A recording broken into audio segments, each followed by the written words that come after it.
What is this for? What you know about me? I seen it all, heard it all. Oh, what you know about me? I done it all, just want it all. Oh, what you know about me?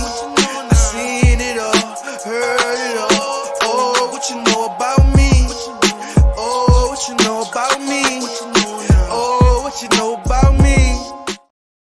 Hey everybody, welcome back to another episode of More Than the Title. I'm your host as usual, Jared Thomas, Chief Revenue Officer at Outside the Box Digital. And you know I got my brother, my brethren, your favorite CEO's favorite CEO, Chatty-O. What's good, my guys? And what's the vibe? You got it right on the point. He's been practicing. It's Tuesday. I'm ready to pause, B. Listen, man. The life been life, and today was a fucking day, boy. God damn, boy. You know, we happy to be here, though. You know what I'm saying? Another day, another chance at success, man. That's the new line, man. Another day, another chance at success. That's what we opening up this shit with every time, man. That's it, yo. I ain't gonna front. Y'all lucky we love y'all. We love the pod, man, because it's a City Island fucking day today. It's a Duce day. It feels great outside. Beautiful as a motherfucker. It's definitely a City Island day today. It's a chair throwing day. It's definitely a good seafood city, Henny Colada, you know what I'm saying? Hurricane day, bro. I ain't gonna hold you, dude. Yeah, y'all lucky we part. We love y'all, man. But you know, shout out to y'all, man. The listeners, the subscribers, the supporters, the followers across every platform. We're growing and glowing every week because of y'all. We have just eclipsed 200,000 views on YouTube in 5 months, y'all. Let's go. You know what I mean? That's a great start. Say that one more time, bro. Say that 200K, y'all, in 5 months, man. So we've been doing the podcast for 2 years, y'all. Yeah, we've been primarily focusing on LinkedIn. We started growing on Instagram, wanted to grow and diversify our channels. We went on YouTube. Our first episode we put up was the Champ episode. Shout out to our brother Champ. We put that up there. And since then, we just figured it out. We learned the algorithm. And because of y'all support, man, we grown. We this close to monetization. So if you didn't subscribe and go follow that, let's make it happen. If you want to see more content from us. You dig? Let me tell you something right now, man. When he said 200,000, be clear, that's on one channel. That's just YouTube. You understand what I'm saying? On all channels, we're over 1 million, but just on YouTube alone, understand that, like he said, we've only been taking YouTube seriously for 5 months. So we're at 200,000 views in 5 months. That's pretty damn good. Pretty damn good. We're gonna have foot on y'all next. We got y'all looking like this in a second. I promise y'all niggas. We're gonna have y'all looking like this. Soon. That's a fact, baby. You know what I'm saying? Dressed like this guy right here. We're gonna be lit. Get the box. Get the box of Kleenex ready. You know what I'm saying? Double ply. That's it. You already know. Before we begin, first of all, shout out to our distribution partners, the Live Podcast Network. Yes, you know, if you want more content from Black content creators, like More Than the Title, make sure y'all download the app, support your favorite content creators. Yeah. I think currently we're number 3 or 4 of the show, y'all. So just keep supporting. Shout out to Angel and the rest of the team and everybody that's on the Live Podcast Network. Shout out to y'all, man. Straight up. And you know, and Angel pretty much made a full recovery, so we happy about that. Shout out to the boss lady, man. She worked hard. Shout out to Big Sis, you know what I mean? She grinds, man. You know, to be the first, and I don't know if she's still the only, but to be the first and at the time the only female Black network owner is a huge feat, right? She doesn't own a show; she owns the entire network and owns the shows that go on the network. So that's a huge feat, man. So she's out there grinding every day, man, and we're not gonna stop giving her flowers because she makes it possible for a lot of Black content creators like us to bring you this content. And she's on her theme, man. So shout out to the boss lady. You know what I'm saying?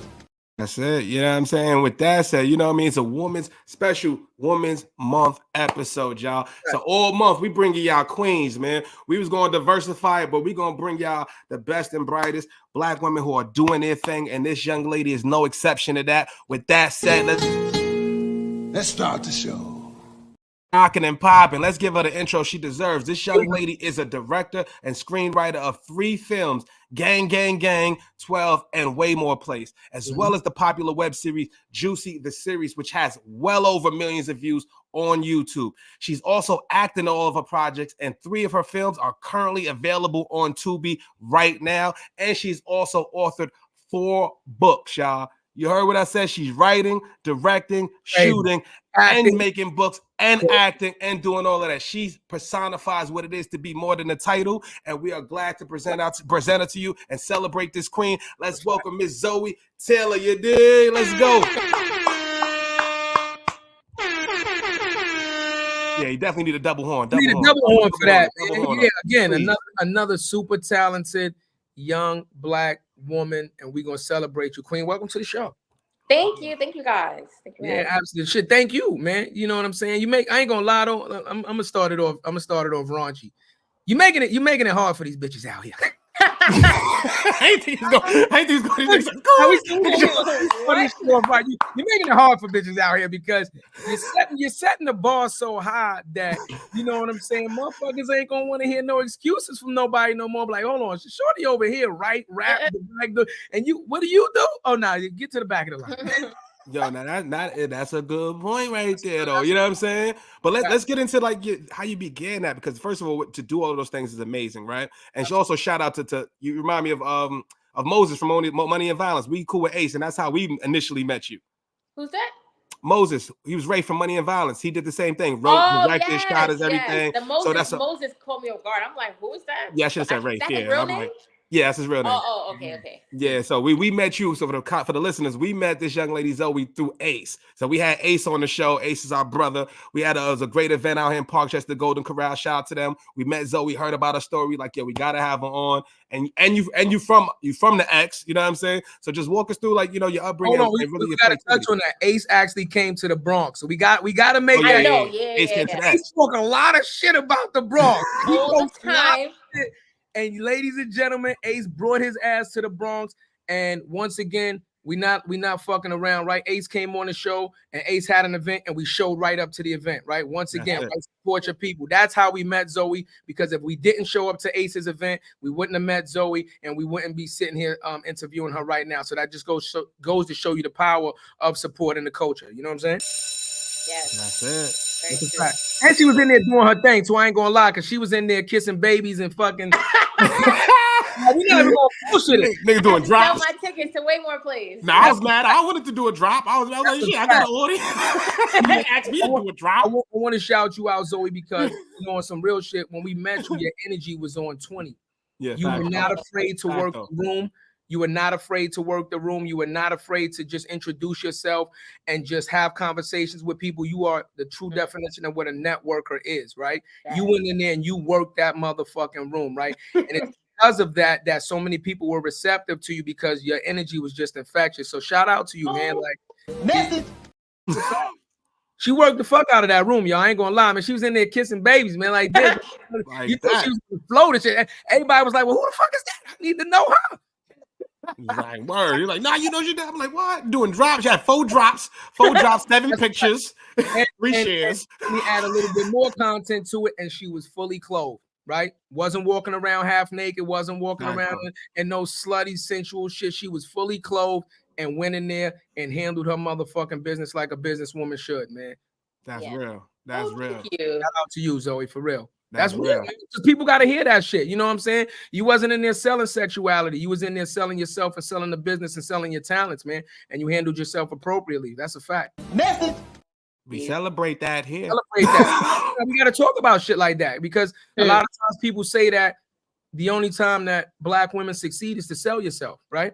And black women succeed without sexuality. Well, you're on the show proving that's not, you know, always the case. But that's actually a great segue, right? Because as a black woman, right, to get the pieces and parts to move that you need to get your projects done is very difficult. So talk to us about how do you make that happen? How do you bring the glue, you know what I mean, to get the actors in place, get the camera, get people on time? Like, it's a lot. Yeah. Well, the camera, you know, is my dad and Mark. He's our other cameraman as well as my dad's friend. Dope. First of all, we didn't know that. Shout out to Pop. Hold on. Shout out to Pop. Don't rush past that. Don't rush past that. Family, we love that. We love Pop that. love, man, for being the OG cameraman. That's what's up. I didn't know, man. Well, I love that. He edits all the movies and all the films as well, and the shows and stuff. Yeah. So, and he has a show too. The first spinoff from Juicy is Bishop and Cheney, and that's my dad's show. I mean, it's all of our shows, but you know, he writes it. So. So effectively, he would be your executive producer. Yes, actually, correct. Yep. Yeah. I love it. I love it, man. I absolutely love it. What was that first conversation with Pops like? Yeah. So when did you come up with the idea? What was that initial conversation with Pops like? Yeah, I'm ready to do this. This is what I want to do. Well, actually, I didn't really know what I wanted to do. You know, I had just graduated college, and you know, like that segue where it's like, okay, am I gonna go to law school? Am I gonna attempt to get a job? Like, I feel like, like when you graduate college, you think like, oh yeah, I'm gonna have a job. I was jobless. I was just hanging at home with my daddy and my mom, getting on my mom's nerves, getting on my dad's nerves, I'm sure. And then we started like shooting music videos because my dad, he used to rap as well, like in the 90s and stuff. So he was like doing some new music. So I was shooting the music videos. And then he's like, oh, let's do a short film. So I'm like, oh, okay. So I wrote like a short film. And I did it because when I used to go to school, like my senior year of college, I lived in the Heights. So I met like some people in the neighborhood. So I had asked like, oh, you guys want to be in the movie? They're like, yeah. I'm like, okay. And then we did it. And then the history was made. Fire. Yeah. Just from a short film. But and you wrote the short film. Yeah. I'm just curious. I just got one question. Who initially introduced the media aspect to the family though? Was dad already into media? Because for him to shoot and edit, you would have to learn that. That's not something that you just do overnight. So was he into it because he was rapping first and kind of introduced you? Or did he kind of learn that once he seen your passion for it? I don't know because I think my dad, he also had a clothing line. Okay. And I guess he was trying to pay a photographer to do the pictures, and the guy was taking such a long time, so he bought his own camera and started doing his own photo shoots. I like him. I like him. Thank you. Like him. Right before our first short film, Troubles, I did like a somewhat like 5-minute, 7-minute film with my ex-boyfriend. And then people liked it and they were like, oh, do another one. So then we did another. I got to watch that today. Oh my God. It's called Seems Different. So I did that with my boyfriend. And then I did part 2 because people liked it. And then, that was it because he was a rapper too. But I think that's when I really got into it. And then my dad, we kind of, came together to do the next one or whatever. That's super dope though. I love that shit. Yeah. So tell us about the creative inspiration. Because once you did the short film, right? You shot the first one, Seems Different, 5 to 7 minutes. What got you into long form content? What was that process like? Well, Seems Different. That was my boyfriend's idea. Since I was his girlfriend, it was a song that he had. Got it. That was in the video. But the short film idea, my dad just told me to write a short film, which, like when I think about it now, it's like, why did he say that to me? Yo, that's great. That's like, we got to understand that, right? For him to say that and like it became a passion of yours, right? To create 3 films right now and have it on Tubi and have the success you're having from that one thing, like that's super dope. Yeah. You know my next question, right? What? Now you're in film and media. What is your degree in though? What is your degree in?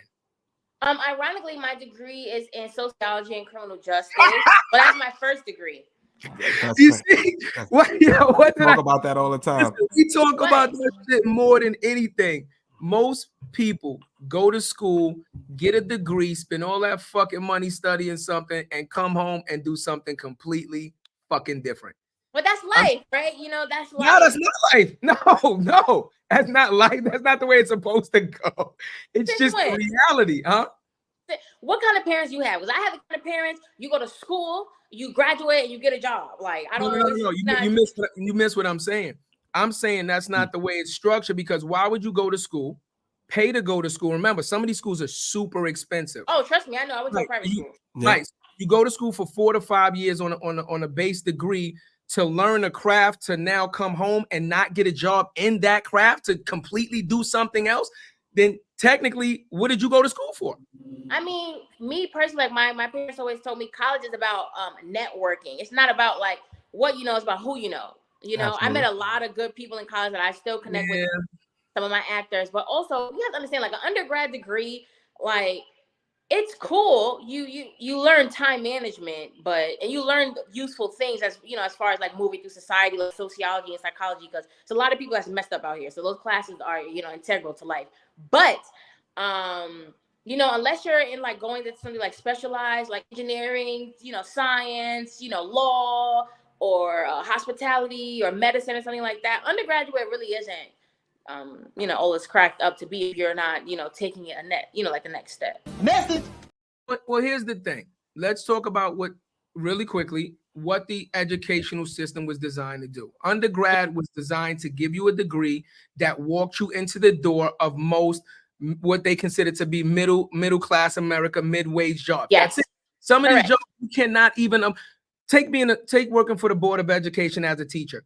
You can have a degree in basket weaving and fucking crocheting. They don't give a fuck as long as it's a degree. A lot of these jobs that were these possible 6-figure jobs, right?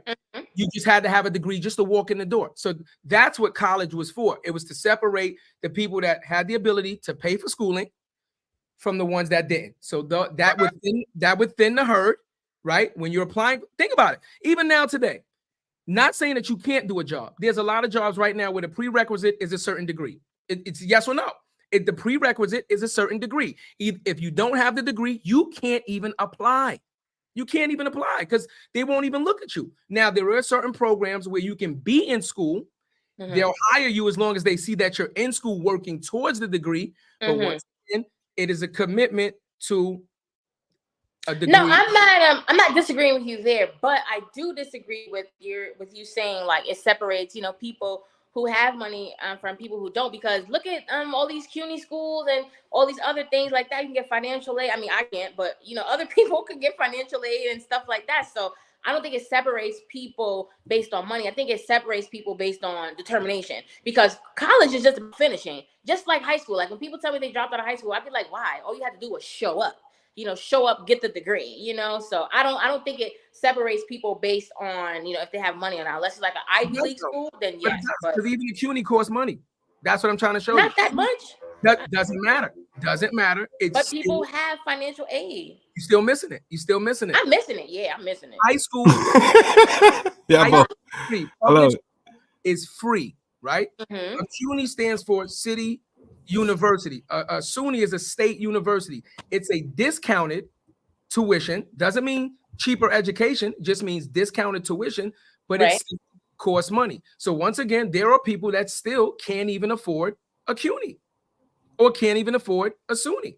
It's just the reality of the situation, because think about it. If everybody could afford to go to school, then the number of people that would go to school would be a lot higher than what it is. I disagree, but that's okay. I completely disagree. What do you think, Jared? What do you think? I think you is no right or wrong motherfucking answer. Watch this. If the difference between private education and state and city education is so drastic, then why not make city education free? Why not make city education free? This country is a capitalist society. They don't care about us. Everything is about money. Water should be free too, but we don't. Okay. Marco, you was talking. That was real. What? I'm just saying. So think about it. No, she just answered the question. This world is let's just use the United States. It's a capitalistic society. Yes. That's why school is designed as a capitalistic institution to separate people that have money from people that don't, because it's a money-making machine. Look, okay, we can agree. I'm not gonna make this money. Make this money, right? You want a job that makes this money, whatever it is, right? You have to pay before you play. Yes or no? Yes. Right. That's what I'm showing you. If you want this job that makes $100,000, you have to at least pay an institution. It doesn't matter how much to at least get a degree, but we know that you're going to pay an institution anywhere between this money and this money. It's having skin in the game. So if you don't have skin in the game, then you can't get this job. That's all it's saying. All I'm saying is, and then we can end it right here. There's because I was just telling one of my younger friends. I have a lot of younger friends. You can still go to. There's so many financial aid. Everybody's talking about, I'm in the trenches. Good. If your mother is poor, your father is poor, whatever, you're gonna get financial aid and a whole lot of grants and stuff. Like, and even depending on like where your parents work, they, like my school is paid for. Like right now, I don't pay a dime for school. You know why? Because my job is paying for it. So there's a lot of things out there that's like kind of evening the scale. So that's why I disagree, because I think there's a lot of things that's making college affordable for the average New Yorker or people who don't have money to go to a state university or a public or like a private school. That's all I'm saying. Now back to me. Thank you. Oh, I like how to segue back. Oh, she kind of sassy, and you know, I feel like this. I keep it real. She said back to me. I went about the show. First of all, it drops every Tuesday at 12. You know what I mean? Plug it. You're gonna plug that shit. Right. Goodness. My school paid for it. Fuck it. I'm just saying. I'm not mad at that. Yo, all I would say, if anybody, like you said, we do talk about people who go to college and end up doing something else. It is no right or wrong. There is obviously, like I said, if you had hindsight and when you're doing right now, you probably would have went to courses for multimedia and all that other shit. I would have done that. or maybe, you know what I'm saying? But if you're doing something like that, what you're doing, what I will say, if you don't want to go to college, build your motherfucking brand. That's more important than anything. That's going to open up opportunities. You did not know. Wait, let me just say it. You did not need to go to college to build opportunities. I just told you, and I'm not going to say who. I just told you who we were speaking to off camera. It wasn't a college degree, baby. So what I'm trying to say is like you don't need that. So I just want to tell the listeners that you can do it from multiple different ways. That's all I want to say. Yeah, your path is your path. That's all. No. You know I'm an advocate for that 100% because I told you I didn't go to college right off the back. I went to college because I wanted to, not because I was already successful without college. I'm just saying that the numbers just don't lie. You understand? The bottom line of what I was saying was, you know, most people, and it's like 85% of people that go to school and get degrees do not get jobs in the degrees that they pay for. That's just what it is. So, do you guys know how I got started, or what do you think? I mean, yeah, so like I said, you know, Trouble, that was my first situation.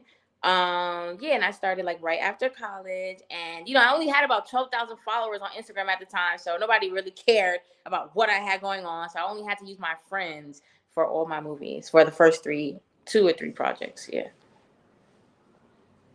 First 2 or 3 projects, you use all friends, right? Even right now, Juicy, when I first started Juicy, like Juicy is huge now. When I first started, it was just my friends because and that tells you right there, you cannot do business with your friends. That's something I learned doing Juicy and message. Why not? Why you can't do business with your friends? Let me hear I feel like depending on what kind of friends you have. Like me, I have like a lot of different pockets of friends, right? And I feel like when you're friends with somebody, you know them for who they are as a friend to you. You don't know them as an employee. You don't know them as a coworker. You don't know them in those different aspects. So when you start to witness them like that, it's like, Trey, why are you always late? I don't understand. Like when it's time to go to the club, you're picking me up midnight on the dot. I better be downstairs. When it's time to film, my fault. My tire's flat. I'm hungry. So many excuses. And I feel like, you know, like my dad was telling me, you know, you cannot be mad. You didn't know them that way. You guys are friends. You guys were never previously doing anything that required him to be on time or required him to be responsible or, you know, certain characteristics prior to. So you really can't be mad. So that's a fact. So was it? Let's talk about the business of it because I want to talk about the monetization aspect and all that stuff. Did you have paperwork for all your friends that were acting in it? No. That's real.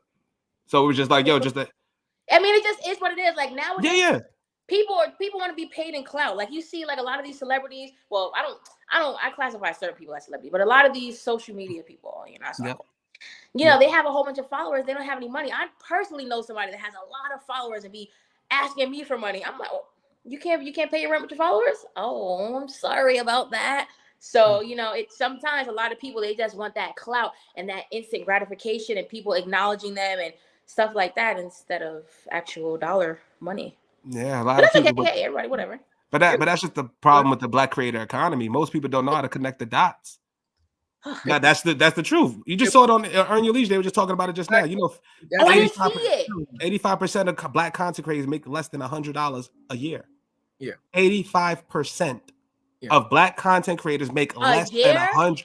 Yeah, 100. I could send a link. Yeah, but here's the link. How do you? Number one, that's a different conversation. But how do you actually get census on that? I don't give a fuck who put it on their show. Earn Your Lead doesn't matter. How do you actually get census on that? You don't know who's a Black content creator. You don't know how many people have you surveyed. You don't know their banker. You don't know.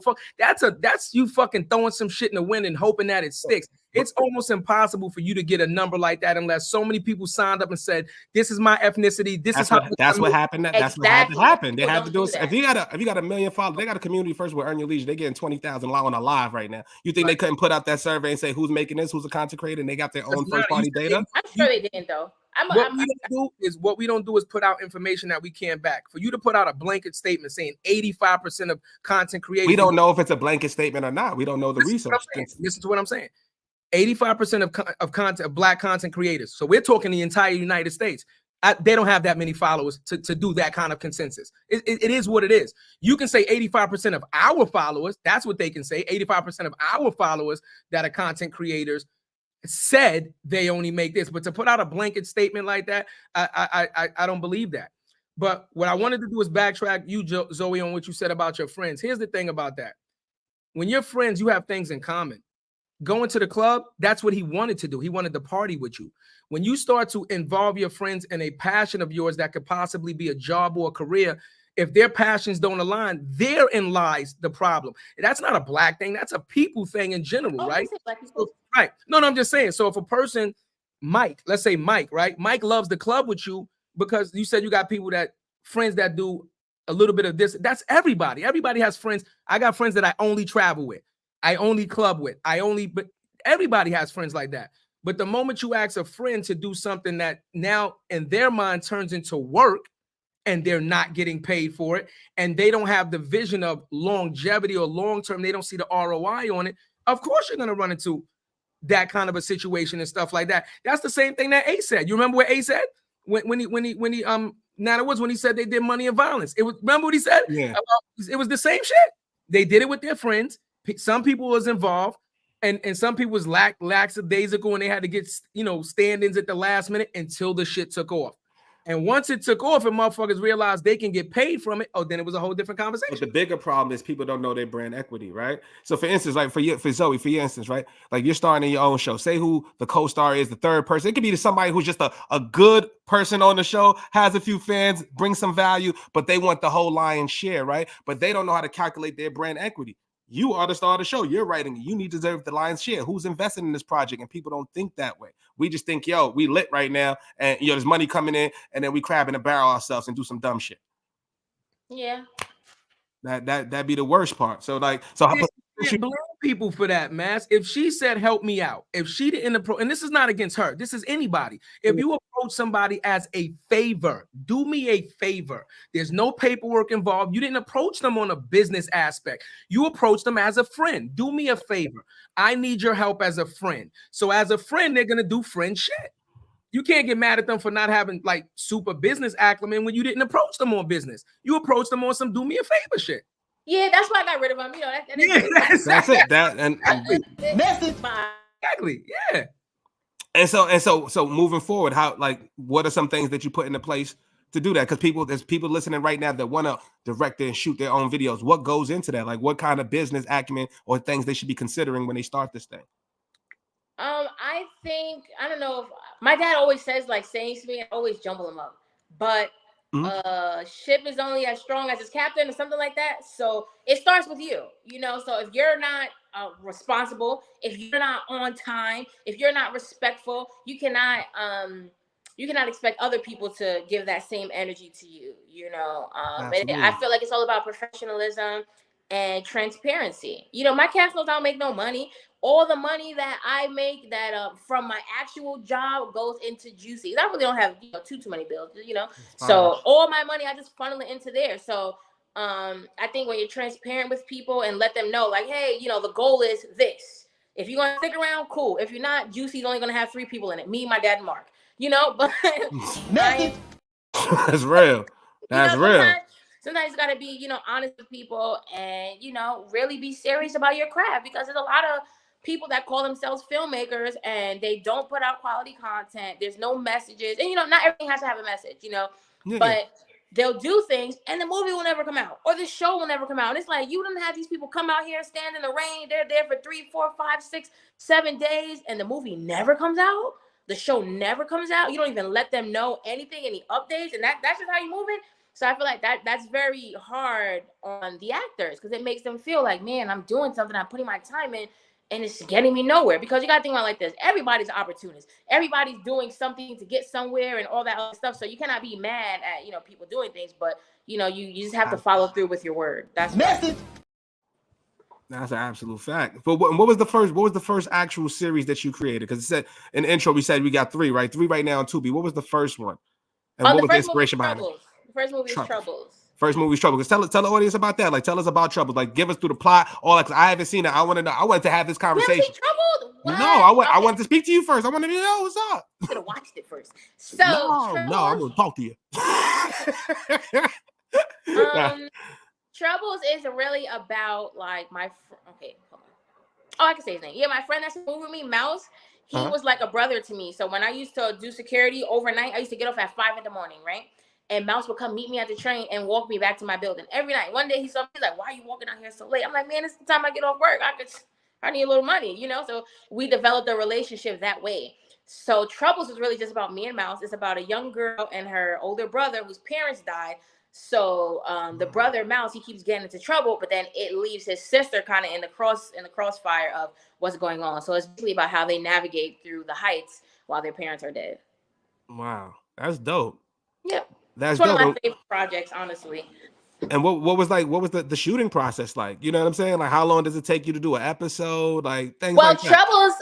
Troubles, that was like a mini series. So we only did one. We only did Troubles 1, and then people liked it so much we did a sequel, and people liked that so much we did a third one. I'm like, oh my goodness! And the third one we kind of just ended that. But Fire. and like at that time I did not have a job, so we were filming every day or whenever Mouse and BD's schedule would go with mine. But it did not take us a long time. I mean, we shot Troubles 2 and 3 in the same year. Like we did Troubles 2, then we did a whole movie, then we did Troubles 3, and that's in a year. And then we started Juicy. So that's 4 projects. And the year 2016 was crazy. We did 4 whole projects. So I mean, it really just depends on like the people. Fire. But yeah. Fire. What are some of the for people like that's listening right now that want to do the same thing? Like, what are some of them obstacles to do 4 in a year is a lot, and I don't think people really understand the fucking grind that goes into that. You know what I'm saying? Well, I think I have an incredible advantage just for the fact that I don't have to pay my camera. I don't have to pay anyone. I don't have to pay my cameraman. I don't have to pay a sound person. I don't have to pay an editor. At that time I was living home with my parents. So, hey, Dad, can you edit the movie? So I would say, and this is just me giving advice. Yeah, of course. I would say, get your own cheap camera, $700 or $200, whatever, $200. There's people shooting stuff on iPhones. I'm about to start a new project just to entertain myself until we start Juicy, and I'm using my cell phone. So I would say I actually did a masterclass on this. So get yourself a camera, an affordable camera. Mm-hmm. Get 2 or 3 reliable friends, make the story about them, and get it done. Message. Get started, y'all. And motherfuckers gonna get hung up on the 2 or 3 reliable friends. That's the part that's gonna kill people. 2 or 3 reliable friends. Crazy. I'm gonna tell you a little secret. Well, maybe it's not a secret because I say it on every interview. My character was supposed to die in Juicy at like episode 3, but people were getting unreliable and feeling themselves and stuff like that. So my character, that's why I had so many scenes. I was not trying to be in Juicy like that. I just wanted to, pop in, but people weren't showing up, and I have to do laundry. Oh, I'm tired. Just nonsense. So, that's why the Zoey character is even as big as it is, because other people weren't showing up to do their thing. And people like me. I'm likable, so. Nah, that's fire. Well, you about to ask a question, bro. Listen, man. Everything she said, I can believe. You making we in the hood. If you make a story that people can relate to, of course they're gonna support it. You know how many fucking people, parents is dead in the hood? You know how many people are out there fending for themselves, brother and sister, brother. That shit is relatable. So you making a story like that, absolutely, motherfuckers is gonna relate to that because they're gonna be like, yo, that's real. I might know my neighbor that lived like that. You know what I'm saying? Like, of course. I'm very happy that you said relatable because I just want to segue into something else very briefly. Yeah. Mm-hmm. So I created Waymore Place because it was a relatable story to myself and a lot of other people. I'm not from New York City. I grew up upstate, New York. So a lot of my friends, we're a little, it's different socially, and I feel like on social media, which is why I tend not to go on like nowadays, like starting, today's Tuesday. Well, starting today, I'm only going to come on Instagram on the weekends because it's so toxic. And I follow positive pages, but I still see some negative stuff on my feed. And all I hear is, there's no black father. Oh, black women are evil. There's so much negativity. And that's why I created my film Waymore Place, because I feel like I don't know who these black people are that don't have fathers, but I don't know any of them because all of my friends had fathers and they were living in the house and I interacted with them and my father interacted with their fathers. And I just feel like that stereotype of there not being black fathers around really bothers me, especially since me and my dad, he will never admit it, but we're besties. He doesn't think we're friends. He thinks that he's my dad, but we're friends, and I just wanted to, huh? I said, if you don't know no motherfuckers without fathers, you definitely grew up upstate. I was about to say, I'm the only motherfucker with a father. Fucking projects, I'm telling you, right? I'm the only one out of all my friends. And that's why I hate it. And wait, say it again, Jared. Say it again, Jared. I'm the only one in all my friends with a father. And not wait. Not only a father, but talking about both parents together. Marriage. See, marriage. And that's exactly. I mean, the light is blowing mine. I'm so sorry, guys. I'm getting annoyed with it. Damn. It's the lie. Sunset. Okay. Oh, there you go. Boom. There you go. So yeah, I just feel, and that's why I made Waymore Place, because I feel like there's a lot of people that maybe don't have fathers, but there's so many more that do have fathers. And like my dad told me, there's more suburbs than there are projects and areas like that. So I made that story because it was relatable to me and my friends. And I feel like when I do Juicy, that's not stuff I can relate to. That's stuff that I see and I entertain myself with, and I make stuff up because I know people like stuff like that. But Waymore Place was so special to me because I was able to show people my experience, how it is good to have both of your parents in the house loving each other. That makes you feel good as well, because when you have two people that are raising you, whatever their relationship is, it's going to trickle down onto you and how you feel about yourself and how you feel about your future relationship. So I made Waymore Place to be relatable to me and my friends. And I hope that people in New York City, and I'm shocked, people down here really liked it. And I interviewed some of my cast members and they were like, oh yeah, it's not a lot of Black fathers, so I think it's really great that Waymore Place is showing that. Every interview I was pissed off, like, guys, you're literally hanging out with my Black father like every time we film. So yeah, but I gotta play devil's advocate. Just think about the statement that you just said. There are way more suburbs than projects. Mm-hmm. But first of all, the difference between a suburb and a project is economics. Yeah, okay. Economics. That's number one. Number two, it's not about how many projects there are. It's the density of how many people live in the project. So yeah, there's a suburb. There's a house every 5 feet. There's one building that's 19 floors that has 4,000 apartments. You understand what I'm saying? It's a complete different structure of humans being packed in a certain area and living a certain way between the suburbs and the project. So technically, when you get to that level of mid-income, because I don't know nobody in the low income that could afford a house, doesn't matter what suburb, houses cost more money than the projects. Then technically, when you get to that level, then relationships change because you're dealing with a different caliber of person. But when you're dealing with true poverty, again, this is not a guess. I'm telling you because we came up in this, and Jared is telling you a stat, and I can verify that we're from two different neighborhoods, and I can verify that as what it is because now I live in suburbia, so I know the difference between people that have parents and how many two family households there are up here versus how many two family households there are in the urban community. Okay, I have a question. Do you think it's an economic thing why people are having sex with people that they're not in relationships with, or do you think it's just a situation? I don't think it's the economic thing that's making things different because, like I told my parents, they grew up in the Bronx and they're married, so I don't think that's they didn't live in the projects, of course. That's ridiculous. But wait, why is that ridiculous? Because for them, I'm saying like they were raised differently, So that's what I'm saying. Oh, okay. So I'm just saying, I almost took offense to that, Jared. She's like, that's the deal. Hold on now. I mean, I had to put the brakes on you for a second. Like, hold on, what that mean now? No, I've been to the project a few times and I don't like it. Like, I don't. So I'm happy when my parents say, where they're from or whatever. But I'm just saying, like, they grew up still in inner city. My mom had like freaking 6 siblings, so I know they weren't rich. So I don't think it's like an economic thing. I think it's a people thing. It's about who raised you. Because there's great people in the projects. My auntie lives in the projects. She's great. She's smart. Her kids are smart. So I don't think it's an economic thing. I think it's a people thing mentally. That's what I think. It's a mindset. Yeah. Yeah, but it starts with economics. If you cannot afford, understand what the projects were. The projects, they're called projects because that's not the project. Well, a project's a project because it's an experiment, and where in it only is objects. There it is. I don't need to say anymore. Remember, I'm from, we call it Forest Projects, but it's not called Forest Projects. It's New York City Housing Authority, right? NYCHA, NYCHA houses. It's called Forest Houses. It's not listed as Forest Projects. We call it the projects because that's what it is.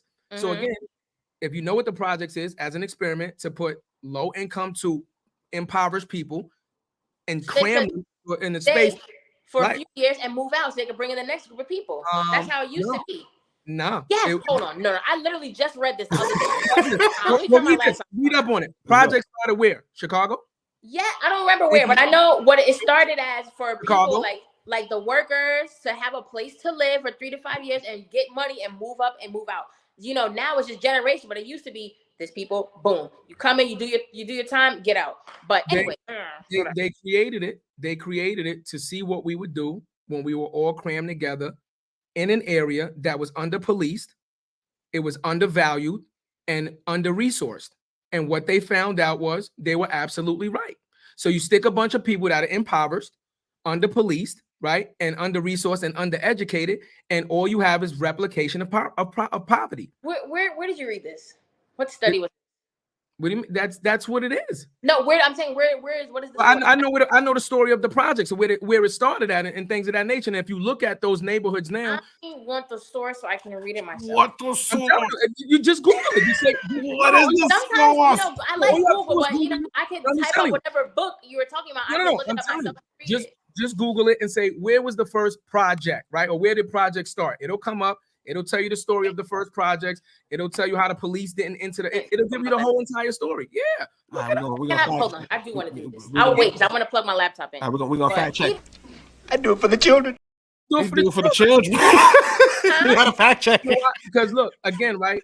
When in this, long story short, they still do this to this day because it's a part of the gentrification process, right? They stick a bunch of impoverished people into an area.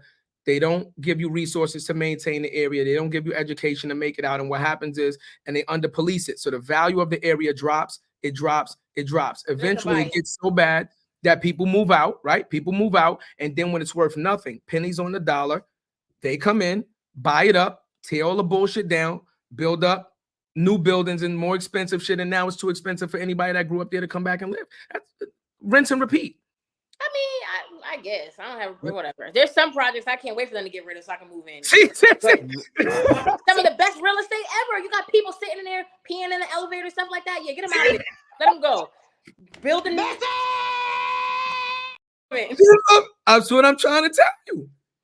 Remember, look, and we can leave it at this. Remember, Trump started buying projects. Mm-hmm. You remember that? Mm-hmm. You remember that?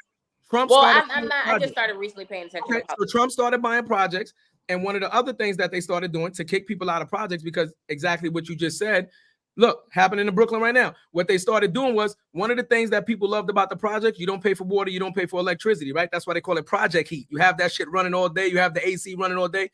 A lot of projects now, you know what they inserted? Meters. Mm-hmm. For now, you have to pay for electricity. You have to pay. And again, what they do, just like the rest of us. Yeah. So what it's doing now is it's creating that economic difference where you can't afford to live there no more, and eventually you move out. And then what do? They move the nicer people in and redo them, and that's what it is. Mm-hmm. Rinse and repeat. Yeah. Some people just can't.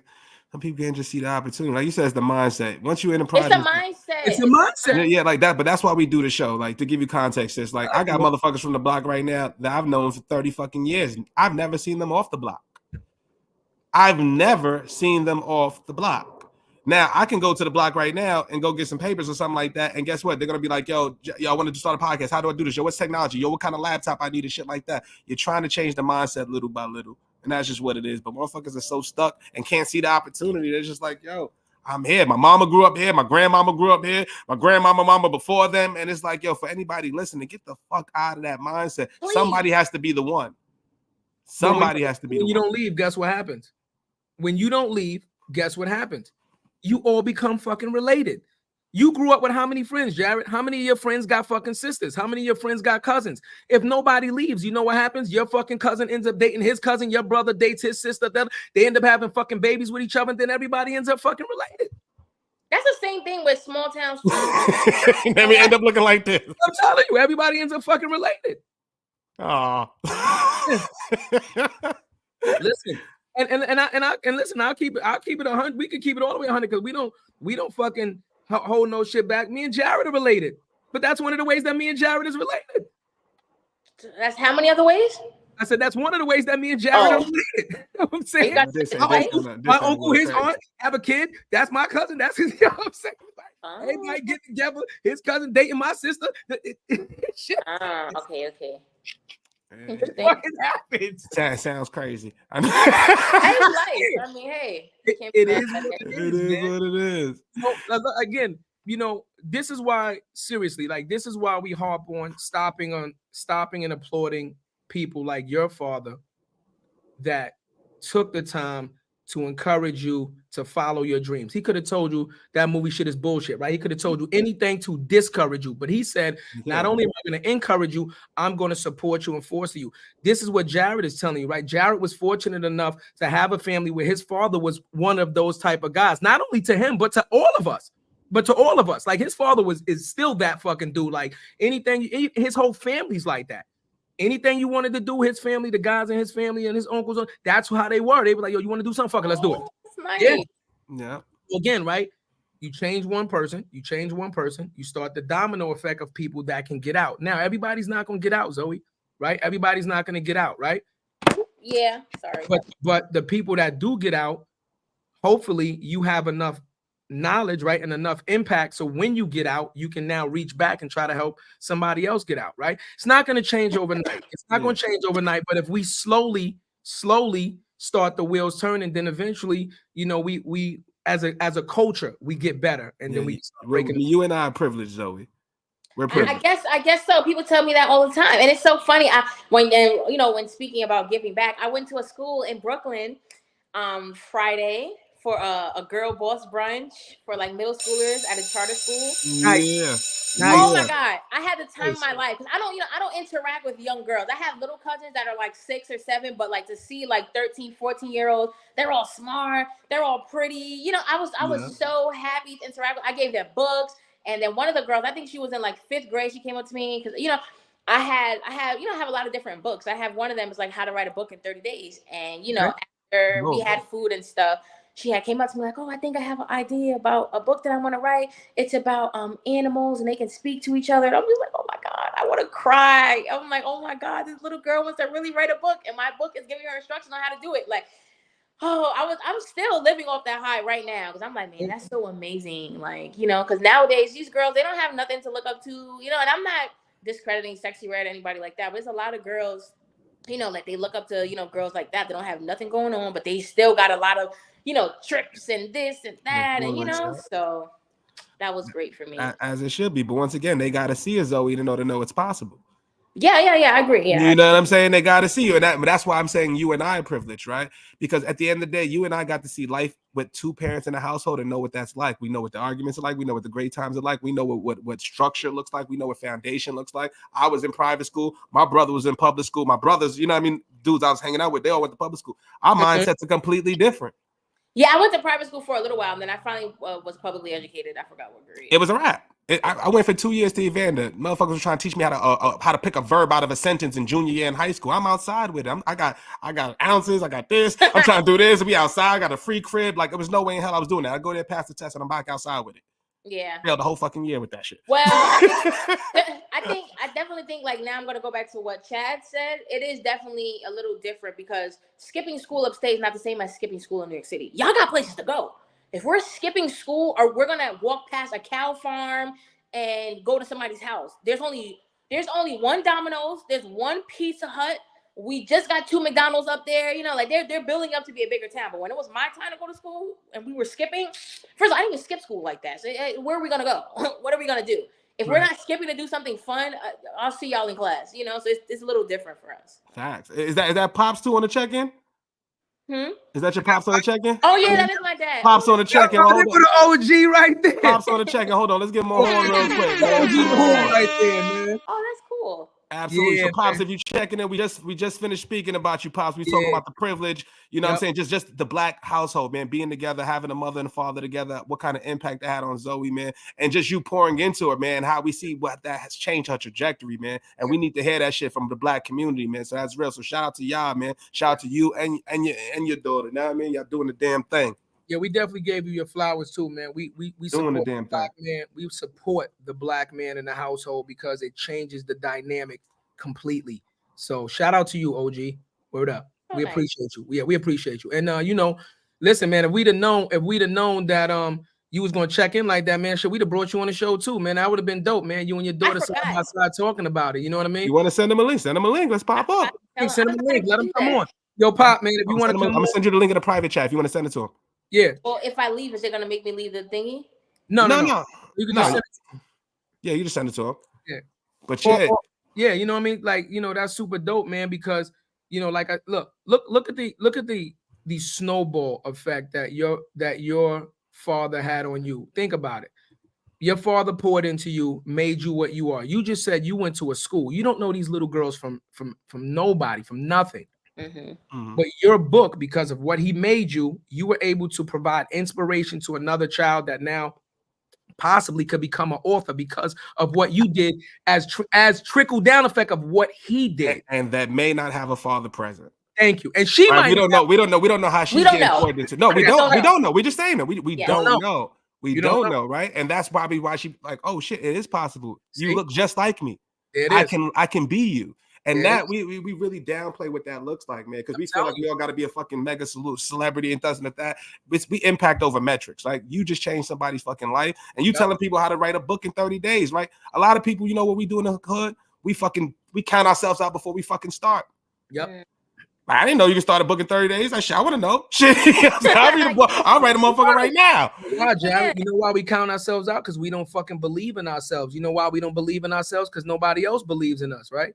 See, that's the difference, Zoe. Like in our neighborhoods, they put bets on us. You understand? Like the type of kid I was, it was a bet, like a running bet that I would not live to see 18. The type of kid that I was, That's real shit. no, I'm telling you, like I had adults betting like this motherfucker ain't never making it to 18. You understand what I'm saying? Like, so when you have a fucking support system like that and no father, you understand what the fuck? What'd you expect me to do? But there's a lot of people that don't even have a mother, right? There's a lot of people in the hood in foster care that live with other family members because their parents died or their parents are drug addicts or alcoholics and incapable of taking care of them. So the state takes them away. This is what happens every day in the neighborhood.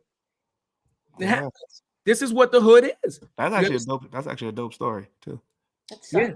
That's actually a dope story. Shit. What these people? I'm gonna have to write that. Zoe, what's up? I'm gonna co-off of that with you, Zoe. We're gonna co-off of that with you. You know what I'm saying? Yeah, let's do something. From the other brother's perspective. You know, think about this, right? And I'm not being funny, right? Think about this. How old are you, Zoe? I'm 31.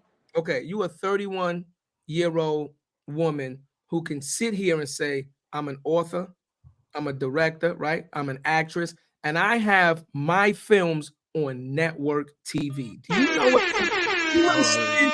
You understand what that? We're not being funny when we give you your flowers. Like, I don't give a fuck if it's two. I don't care. It's a network on television that a young black woman can say, I have one show, now I got multiple shows. That is huge. Absolutely. You understand? Absolutely. This is major. That's major. Now, guess what? Any little girl, any little guy, anybody that looks at you for inspiration can go, if she can fucking do it, now I know it's possible. Now I can fucking do it. Matter of fact, that's a great segue. Who was your inspiration? Was there a show? What happened? I don't have any. You didn't have any like Money and Violence, nothing like that. You saw on YouTube was like, yo, fuck. I'm just saying because I gotta give you one for that. You have no inspiration. Hated it. I'm not going for that. I'm not going for my parents, but that's it. somebody. Like you didn't have like there wasn't like a show on YouTube that you was like, yo, shit, I could do this. You know what I hate about sometimes when you talk to people and you tell them no and they like ask it again? The answer is already no. Okay, so let me ask you a question. You know, do you understand what inspiration actually is? When you see something that you like and you attempt to imitate it or something that ignites something inside of you. That's what I think inspiration is. Okay, so let's run with that. So when you say you don't have any inspiration, that means that nothing that you've ever watched inspired you to make you believe that you could recreate, because you're not the first director, you're not the first actor, you're not the first author. So you had to see something, read something, like something enough to say, I can do it also in my way. I disagree. You're saying that's not possible? It's not possible. I'm not saying it's not possible for others, but that's not it for me. That's People ask me this question all the time, and no. The answer is no. Like I told you, my dad said, "Oh, write a short film." So I just wrote one. I wasn't thinking about, oh, let me go watch something. I didn't even see Money and Violence until me and my dad finally sat down and watched the episode. Like when it was when it was over, basically we watched like 2 episodes, and it was hard for me to get through because I couldn't relate to it. But no, I don't. There was nothing that made me say they can do it, I can do it. That just wasn't the case. But like I said, if I had an inspiration for life, I guess it will be my parents. But there's no show or person or group of people that inspired me to do this. Got you. Well, then better question. What does the mountaintop look like? Now that you are creating content, you are creating these long form series, right? What is the end goal? What does the mountaintop look like for you? Yes, I'm still figuring that out, because initially, Netflix was a goal, but I really could care less, about that. Really, I just want a lot of people to see, the movies that I make, and I wanted to be on a lot of like platforms and things like that. And a goal of mine was to be on like ABC, like have like a show like that. And all the black shows are on Stars, so maybe Stars, but that's it. I just like what I'm doing. And I feel like when you have something that you can do, I always say this, you need like a hobby that you can do when you don't have any money, when you don't have anything, something that can like make you feel good, whether you have money or not. And I feel like that is for me. Filming is for me because it's something that I can do forever and never feel like, oh, I wish I had a nickel. It's just something that I enjoy doing. So I think that's kind of like, that could be a bad thing as well, because I don't really have, I know what I want. I want to win some more awards and maybe be on more platforms, but I don't have like, like big goals, how people are like, oh yeah, I want to be a billionaire. I want to be a millionaire. Those are not my kind of goals. So, let me just ask you this. So you said you kind of wanted to be on Netflix, or you wanted to be on Stars. These are major networks. Why would you want to be on these major networks then, in general? I just want more people to see, like how you guys are talking about. Why am I messing up your name? You with that Jared. That's a first. I'm the host. I'm so sorry. Hold on. She said you with the. I was like, where is she going with that? I like how you said Jared. Stop. That's a first show. Oh Lord. I like it. I apologize. For that, Zoe, you get a damn. You get a damn. I'm sorry. You're good. But you see how you said Jared's dad was the only dad in the neighborhood. Okay. I want other black people to see that there's like a different side of life for black people still. So I want to be able. I just want a lot of people to see my stuff. That's it. It's not about anything but. So if somebody sees your thing, so I just want you to track me here. Let me cook a little bit. You want your media to be on a platform big enough for other people to see it, right? But why do you want them to see it?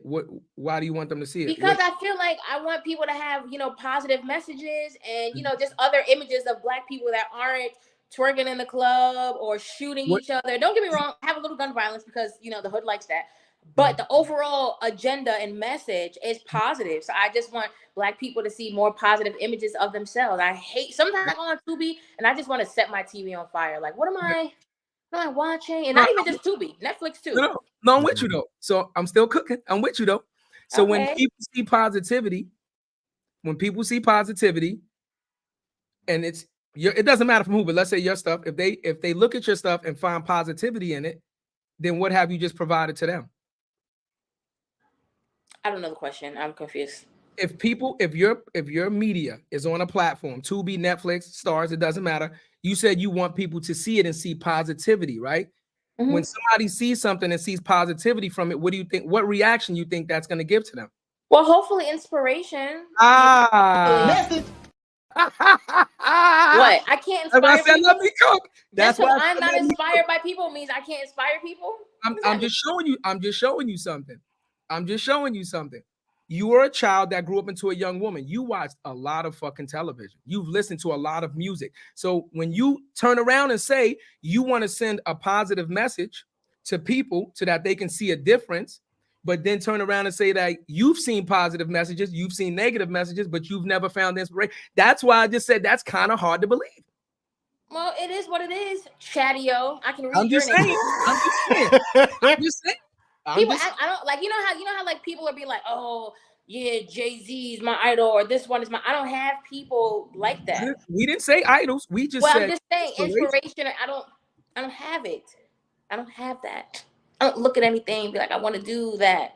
I just don't do that. There's people like me in the world that just don't have that. So nothing has ever made you.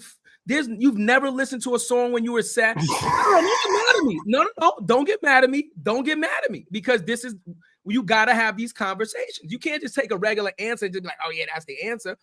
You said you did a show with your ex-boyfriend. Yes or no? Yeah. Right. So that means But that it wasn't really a show. It was his song that he made. It was a music video. I know. Yeah, I it was made a it music to video. like a short form piece of content. Yeah. No, just the reason I'm just using it for content is the reason that you said X, meaning you're no longer together, correct? Yes, that's what X means. No, let me cook. So I know because I know. So you was with a guy in a relationship. It didn't work out. I'm pretty sure if it didn't work out, you felt some sort of way, and you've never listened to a song and you've never seen anything that made you feel better when you were going through something with this guy who's now your ex. Never. Him? Not- Absolutely not. No. Oh wow. Yes. No. Okay. Sometimes you got to be strong on our own. We don't all need outside influences. We got it. We got it in us. I'm not saying we don't, but you're a product of your environment, Zoey. You're a product of your environment. Your That's not always environment. the case. I don't like No? that terminology. Not everybody's a product of their environment. I know a lot of people, like you say, that grow up in the hood and people have this certain mindset that grow to be great people. So That doesn't mean that they're not a product of their environment. I feel they're like I'm actually not. They're actually a something product of my despite environment. their environment. You know. So what you're saying is, so a product means all the pieces that go together to make something, right? Like this is a cup. So you have the top, that's all what it makes the one product. So what you're saying is you can go through something and take away all the negative stuff and only use the positive stuff to put it together? Yeah, you can. No, you cannot. If I put this remote together, but I don't have the back, is it still gonna work? No. Yes, it is. Watch this. You said if you don't have the batteries in it, right? No, if I don't have this random piece to it, it's still gonna work because I didn't need this. I just right. But that's a remote. But that's a remote. We're talking about human beings. What you're saying is you can go through something that's negative and it not affect you to the point whereas you develop any resilience to it or motivation to make you do something positive and then not consider it to be a part of who you are. I don't know. That's a interesting way of looking at things. I just got to disagree with them. What do you think, Jared? We disagree on a lot of things, you and I, apparently. But I think that everyone is different. I don't think everyone has bad things happen to them and like people that's like, oh yeah, I'm from the hood. I got it out the mud. Congratulations.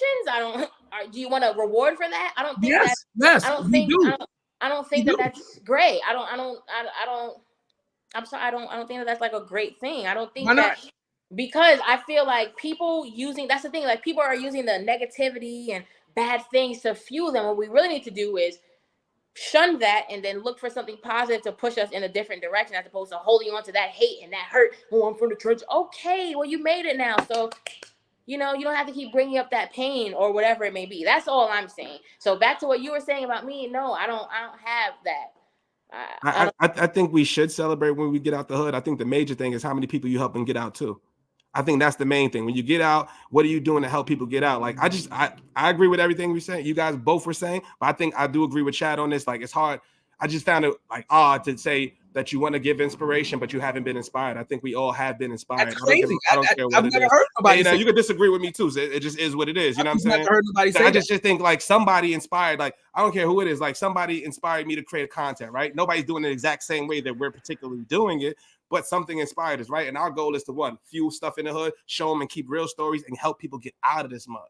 That's the whole point. But like, you know what I'm saying? But how can we help people get out and be like, all right, we're not going to celebrate them getting out?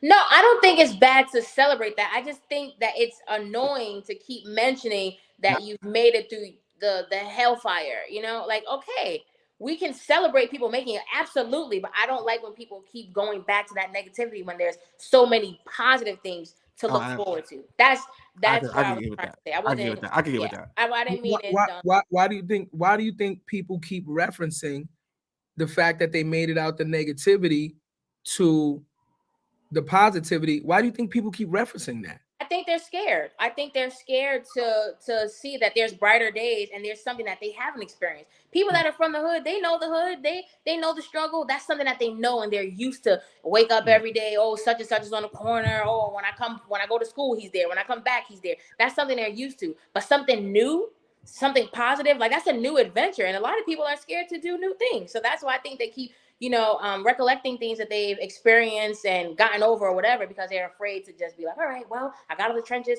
What's my next step from here?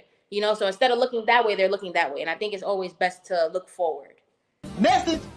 Yeah, but here's the reality. I understand, and I understand your point of view because you've never lived that. So it's very easy for somebody that's never lived that to feel that way. But here's the reality of the situation. When you are raised in suburbia, or you're raised middle class and you're raised a certain sort of way, and you don't understand that struggle, then it's very easy to dismiss it. But the reality of the situation is this: the people that come from that level of poverty, the success rate and the rate of which people make it out is so small and minimal that it's completely different than a middle class rate of success or upper class rate of success. So that's why when people make it out from the trenches, they keep talking about it, because it's so hard to escape a lifestyle like that. And no disrespect to you, but you're also a female. You're not a male. So Okay. your perspective on life as a middle class female is completely different than a impoverished female. Number one. And even worse, an impoverished male, because we live two completely different lifestyles, completely different, right? That's not a guess. That's an absolute fact, right? Guys get in trouble, and the things that we do, it's 100 times worse than females, right? So that's why when people make it out, it's very important to keep referencing that, because once again, you cannot have success without failure. So if you went to school and you got all A's, then your A's mean nothing because you've gotten all A's. It's not until you get that seed and you have that differentiation to show you the difference of the mountaintop to a lower grade that you can judge your success on. If everybody was a lawyer, then lawyers wouldn't be special. You know why? Because everybody's the same thing. Message. The only reason that you have that separation in society in general is because of failure. That's what it is. That's what it is. You can celebrate success, but your success is celebrated based on your failure. If you came up from middle class and your mother and your father was married and you became a lawyer and da-da-da-da, you know what we're going to say? That's dope. That kind of was expected of you. That's terrible. Time out. But I'm telling you the reality of the situation, because technically you had a cheat code. You had more in place. You started 3 steps ahead of somebody else that grew up without parents, right? Without parents, without money, without support. It's not the same race. It is not, it's no way that you're going to sit there and say private school education and public school education is completely 2 different educations, not only from the educational standpoint, but dealing with the children that you interact with on a daily basis standpoint. Am I lying, Jared? He's cooking. When he's right, he's right. What are you talking about? Public school and private school? I'm still black. We're still black people. We still face different disadvantages as well. So yeah. So for instance, let's just take my group of friends or whatever that grew up with both of their parents in a house and middle class or whatever it may be. Okay, yeah, there's some of them that are doing absolutely nothing with their lives. It's not a cheat code for your parents to do well. It's not a cheat code for your parents to be together. That's being a cheat code is white. That's it. I don't think we have any kind of cheat code. We're still black. We still face discrimination and racism and things like that. So I think, because I feel like I have this conversation with people sometimes that are no longer my friends, and they always, I don't have mommy and daddy money, and really say rude things to me. And it's very strange. Like, how are you upset that my parents did their job? There's things that parents are supposed to do if they can do it. When you bring children here, you should be able to provide for them. And if you can't, you better be working hard to be able to do that. So I really do find that offensive, because I was telling my dad also too, like, a lot of people never congratulate me or give me my flowers, proverbial or, physically. It's always people expect you to do these things. At the end of the day, it's still hard work. I still have to sit on my computer and write scripts. I still have to go to work and sit there and clock in and things like that. So I just don't think that is fair that only people who struggle to get something should be congratulated. People should be congratulated for their success, regardless of their backgrounds, because just because you grow up in a certain household or environment doesn't mean you're streamlined for success. A lot of my friends are doing nothing with their, well, they're not my friends, but there's a lot of people that I know that are doing nothing with their lives, and they have the same advantages that I had. So yeah, it's the mindset. You're cooking. It's the mindset. I agree with you, but what I'm saying is it's not a debate. There's a huge difference.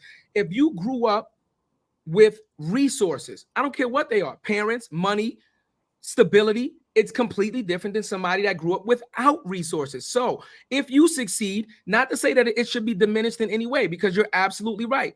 Achievements should be celebrated.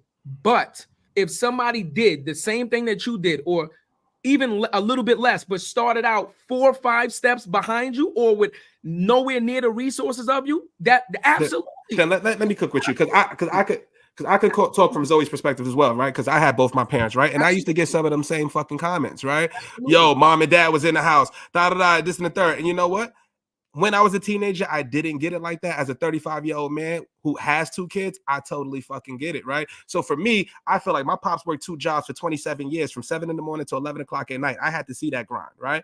So if I was hustling, I did everything else that everybody did. I was on the block, I was outside, all that shit, right? I fucked up a whole year of school, almost dropped out, did a lot of shit to get back on track, right? But what I looked at it was, what kind of example am I, right? Versus my friend who has a single mother, who has 3 other kids aside his own. And guess what? I can go work at Hallmark. I could be on the basketball team. He has to be outside to figure out what dinner's like. And those are 2 different completely opportunities. And that's just what it is. So when he says, yo, you should be able to succeed. Yes, because we had that. And if we don't succeed, it's a spit on the face to the black people, our parents, who fucking made that possible. Am I bugging? I can agree with the spit in the face here, parent. That part I agree with. You know, like I said, like I'm saying thing. Like I saw it. Watch this. Let me ask you a question, Zoe.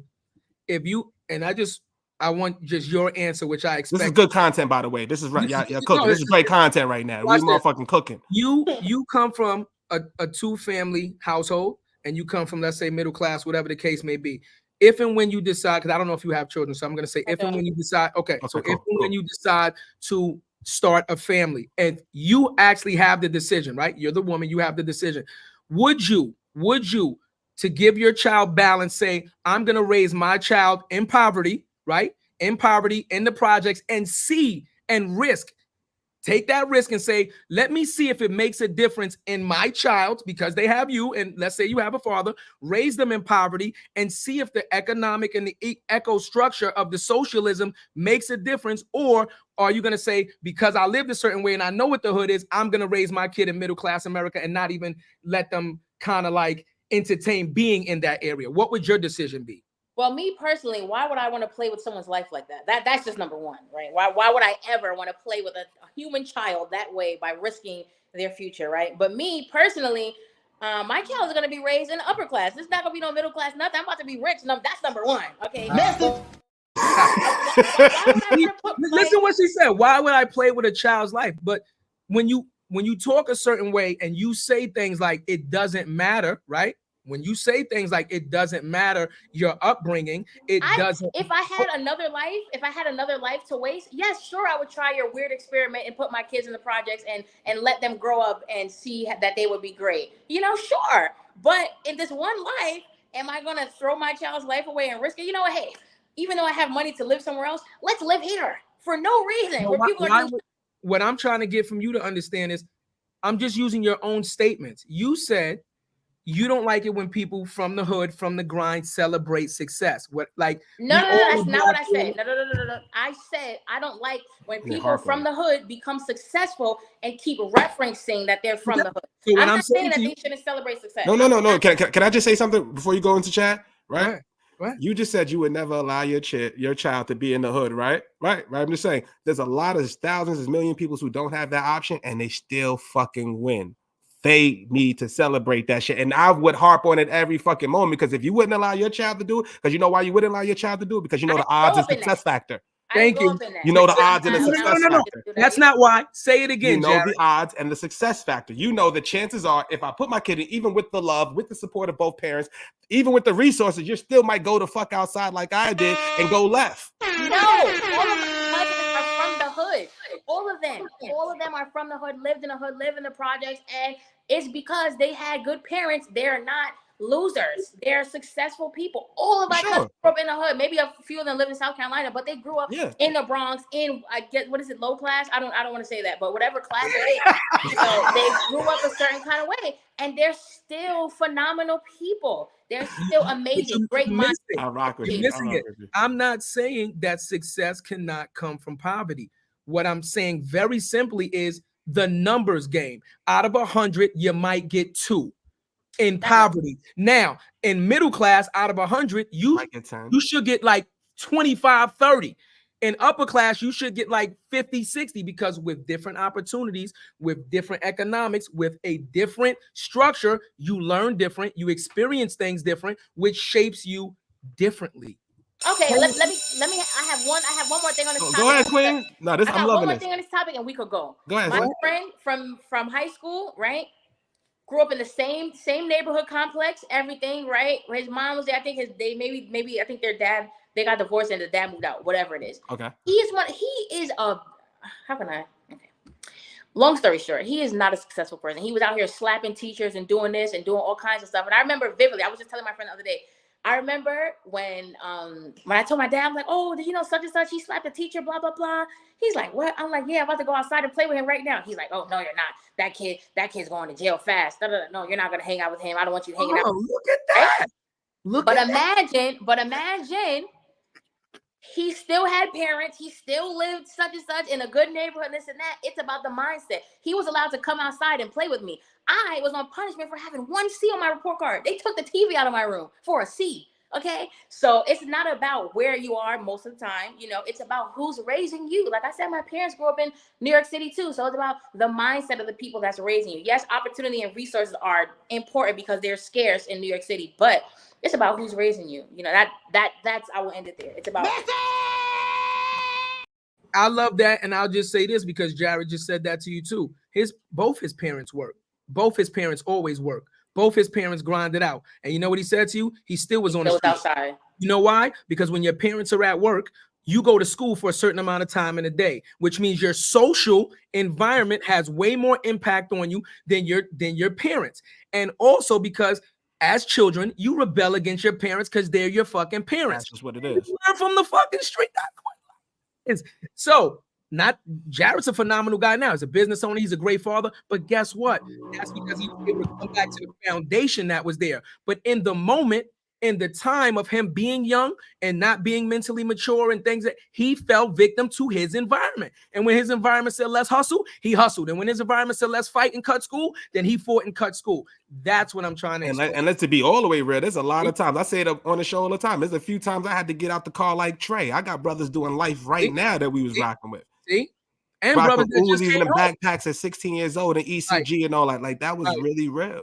Right. And guess what? And when it got too real, I guess I knew my pops would whoop my motherfucking ass. Exactly. That structure is there. That's the thing though. But that's the thing though. Not guess what? My friends who got the life right now didn't have that. So I got out the car. He still kept fucking driving because he didn't have that structure. That's what I'm trying to explain to you. And let's leave it on this, Jared. Let's leave it on this, Jared. What's good, bro? Basic numbers. With not to disrespect anybody, but let's just use you because you're telling the story. Basic numbers of all your childhood friends that grew up. Let's just use you being an entrepreneur and being an owner of a company. How many other owners of legitimate companies do you have from your friends that you in my immediate circle? 0. Okay. And you have school and things of that nature. How many guys or women that you grew up with actually went on to at least get a undergraduate college education? And forget undergraduate. Let's just say an associate's. How many people did that? Shit, not many, unless they was a fucking teacher or something like that. Right. So that's it. The only ones I know that are teachers, to be real. So that's the message, Zoe. That's the message. Well, again, that's his circle. That's not representing the entire urban area or New York City. But I would like to say I do have a show on YouTube and Tubi that I would love everyone to watch. I'd love to watch it. Yes, please. And Waymore Place, for the people who don't have fathers, it kind of shows you that family love, that familial love, and just, you know, what it's like to have, like, you know, like that boundary, like that father boundary. Like, you know, sometimes you think to yourself, like, man, I'm gonna get beat if I do this. Let me just go ahead and go home. I'll see you guys later. You know. So Wayward Place is a story about a person that grew up without a father. No, grew up I didn't listen at all. With the father. Waymore Place. I know the other one. She said the brother used to come and get her from the train. That was that Trouble. What was the name of that? That's Trouble. That's what the parents passed away. That's what the parents passed away. I'm listening. I just want to make sure I'm getting them right. Okay. Also, can you send a link to my dad real quick? He said he couldn't join. I'll put it in the private chat for you. You know what you could do? No, write him. Millimeter Mac Films. That's his Instagram. Is that his email? Let's send it to my IG. Yeah, let's send it to my IG. No, Waymore Place is about a black family. They live in a brownstone, 4 kids, 2 parents. The parents are hardworking. One of the daughters is a lawyer. The son is a nurse. The other daughter's a construction worker, and one of them is about to graduate high school. And he kind of gets pulled in from our cousin, whose father passed away, that's heavily into the streets, to start doing other things for money instead of asking his parents for money. So it's really the story about a black family and, their daily struggles and successes. And there's like sibling rivalries and stuff like that. But the overall message of that film is middle class black family. Black love. They live in a brownstone. Okay, that I will call it almost upper class. Yeah, upper middle That's a class. fact. That's upper a middle fact. class. Yeah, That's a fact. Because it's black people living good. Okay, now everybody wants to keep me. I don't want to keep seeing these hood stories. Okay, No facts. that's all we see. Power, BMX, this, that. No facts. We don't want to keep seeing them either. But the funny thing about it is, Y'all love watching them though. you know why? You know why? But you can relate, and you don't We want to can give them. relate. Thank you. We can relate. And I know I told my dad the other day, I was like, maybe I should just make some ghetto movie that has a whole bunch of black stereotypes that they want to see and just make a whole bunch of money off of it. But that's ghetto and terrible and detrimental to the community because that's what you guys want to see. And I was really thinking, like, is that the kind of creator I want to be? Because it's not. That's why I made Waymore Place. That's a great question. But what sometimes we're trying to show you is inspiration, Zoe. We are trying to show you what true inspiration looks like. What makes it relatable? What makes us feel like we can relate to it and want to be whoever created these things is because we relate to the story. Characters. We know a person that's like that. We've chilled with when you them, see Waymore Place, when it comes out on Cineverse and Tubi, I feel like everyone has a character they can relate to, whether it's my character or the sisters or what. I feel like everyone is, even the cousin, the wayward, the cousin that's in the streets. People can cling to that, but people really enjoyed the story, and I was worried. I'm like, Dad, and I told my mom, I'm like, me, Mom, I don't know, are people even gonna like? I wrote it for me. That's a movie that I wrote to watch myself and cackle and enjoy and eat popcorn. I wrote that for me, but I was worried because I'm like, man, our certain demographics, all they want to see is literally money and violence. And this right here is wholesome. It's a family. It's a dad talking to his daughter. It's a dad talking to his son, telling him to stay out the streets. It's a lot of different things. It's a recent law school grad struggling to get clients. And it's just so many stories and so many struggles. And I just feel like there's so many other problems and things to worry about outside of, oh, we're in the hood, let's sell crack. Oh, BMF. Oh, so I don't know. No, I don't know you're totally right. She's a true artist. Because remember what the true art form is. Do it for yourself. Do it for yourself and then just present it to the masses. As long as you wrote it for you, then it's in its purest form. I can accept that. No arguments. I can accept that. No arguments. Ooh, I'm shocked. Yeah, I can accept that. That's what true artistry is, right? Painters, musicians, right? They make things for them. And the people end up appreciating it. And you will have people that'll love it, and you will have people that won't love it. But as long as you are true to form and that art piece is true to your form, then you're a true artist. I can get with that. And then Pops, you still listen? I sent it to you on IG, Pops. Yeah, go on. You put you gotta do is click the link if you can, bro. Send it to his DM. Yeah, that'd be dope. You know what I mean? Definitely want to. You know what I mean? Absolutely. Pops, come on. You know what I mean? That'd be super dope. Need somebody to be on my side for a second. You are not getting ganged up on. Never. I don't know if it's the hood. I don't know if he considers it the hood, but it was New York, so city. What part of upstate did you grow up in? Oh, I don't disclose personal information like that. Okay. Schenectady. No. Not that. Pops is coming in right now. Here we go. Pops came through with the Pops. Pops was good. Okay. Pop farmer. Oh, Pops, salute. Wait, hold on. Let's get you a horn, Pops. Let's get you a horn. Time out. I'm gonna let your father look at me. I'm gonna let your father look at me real quick. Okay, know each other? Well, it's an echo coming through, Pops. I think it might be on your end. If you got it open on something else, you might have to close it or mute it. Okay, yeah, I just muted it. My guy. Yeah. Man, know each other? I know each other? Thank you. What's good, big homie? Right, exactly. What's good, big homie? Yeah. Let me let him look at me for a second. Yeah. That's a small world. When you said that, I just thought about it. I'm like, when we shot the video when we was over in the The festival. in the park in the park when we did the Right. video in the park and all that, and you shot the video and all that. That's a Right. fact. That's a fact. Oh, so That's why as soon as that's you whole came on team and I right seen your there. face, I said, let me just let you look at me for a second because I know your father, Zoe. Now, how you feel about that? Well, I didn't know that. Just for the same You're way. an ally. Family. You're an ally. Man, your father definitely know the story. He definitely know where we for from. sure. Like, you know, Absolutely. but what's good, homie? How you been? yeah, man. So you know I'm what? good, You know what man. now? Now, you know what? You know why this makes me smile? Because I know that you've been doing this music. So let me tell you how I know your father. Like your father been doing music and all that for forever. Music production. That's what we know him for. Like the music and that's what he does. You understand? For years, yeah. So when you said he rapped in the 90s and all that, I didn't put it together. But as soon as you showed us, that's what makes me smile more because he's been doing this for forever. And he's Yeah. always been true to his craft. So for the fact that you had a daughter and you supported it, now it all makes sense because I know the type of dude that you are. So I love this show even more now. Now that's one of my This favorite. episode, this was a full circle moment. You can't make this shit up. You can't make this shit up, boy. That's a Nah, fact, I man. definitely appreciated the conversation that I heard because Absolutely. by the time I chimed in, I pulled up in what was it? Towards the end when you guys were talking about the projects and the premise of what the projects was for and all that stuff. Mhm. And We'd love to hear your perspective, Pops. no, I was just gonna say because now that I know that you're from the neighborhood in the zone, those houses that were down like right across over there, I think that was called Metcalf or Sackline over there. No, Smurf Village. You know, we those call them like Smurf military Village. houses. Yeah. Mm-hmm. Right. So certain projects, the reason they call them projects was because they built them for specific reasons for people low income, migrants that had come in and work in factories and making the railroad and stuff like that.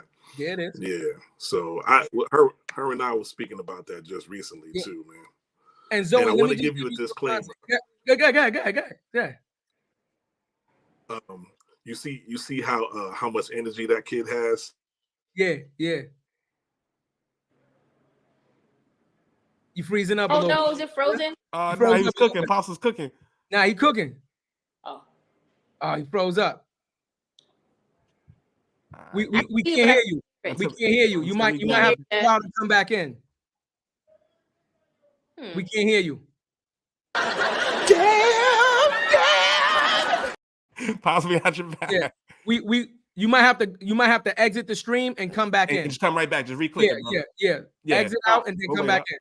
There we go. You can't, Zoe. You can't make that up. That was real. what?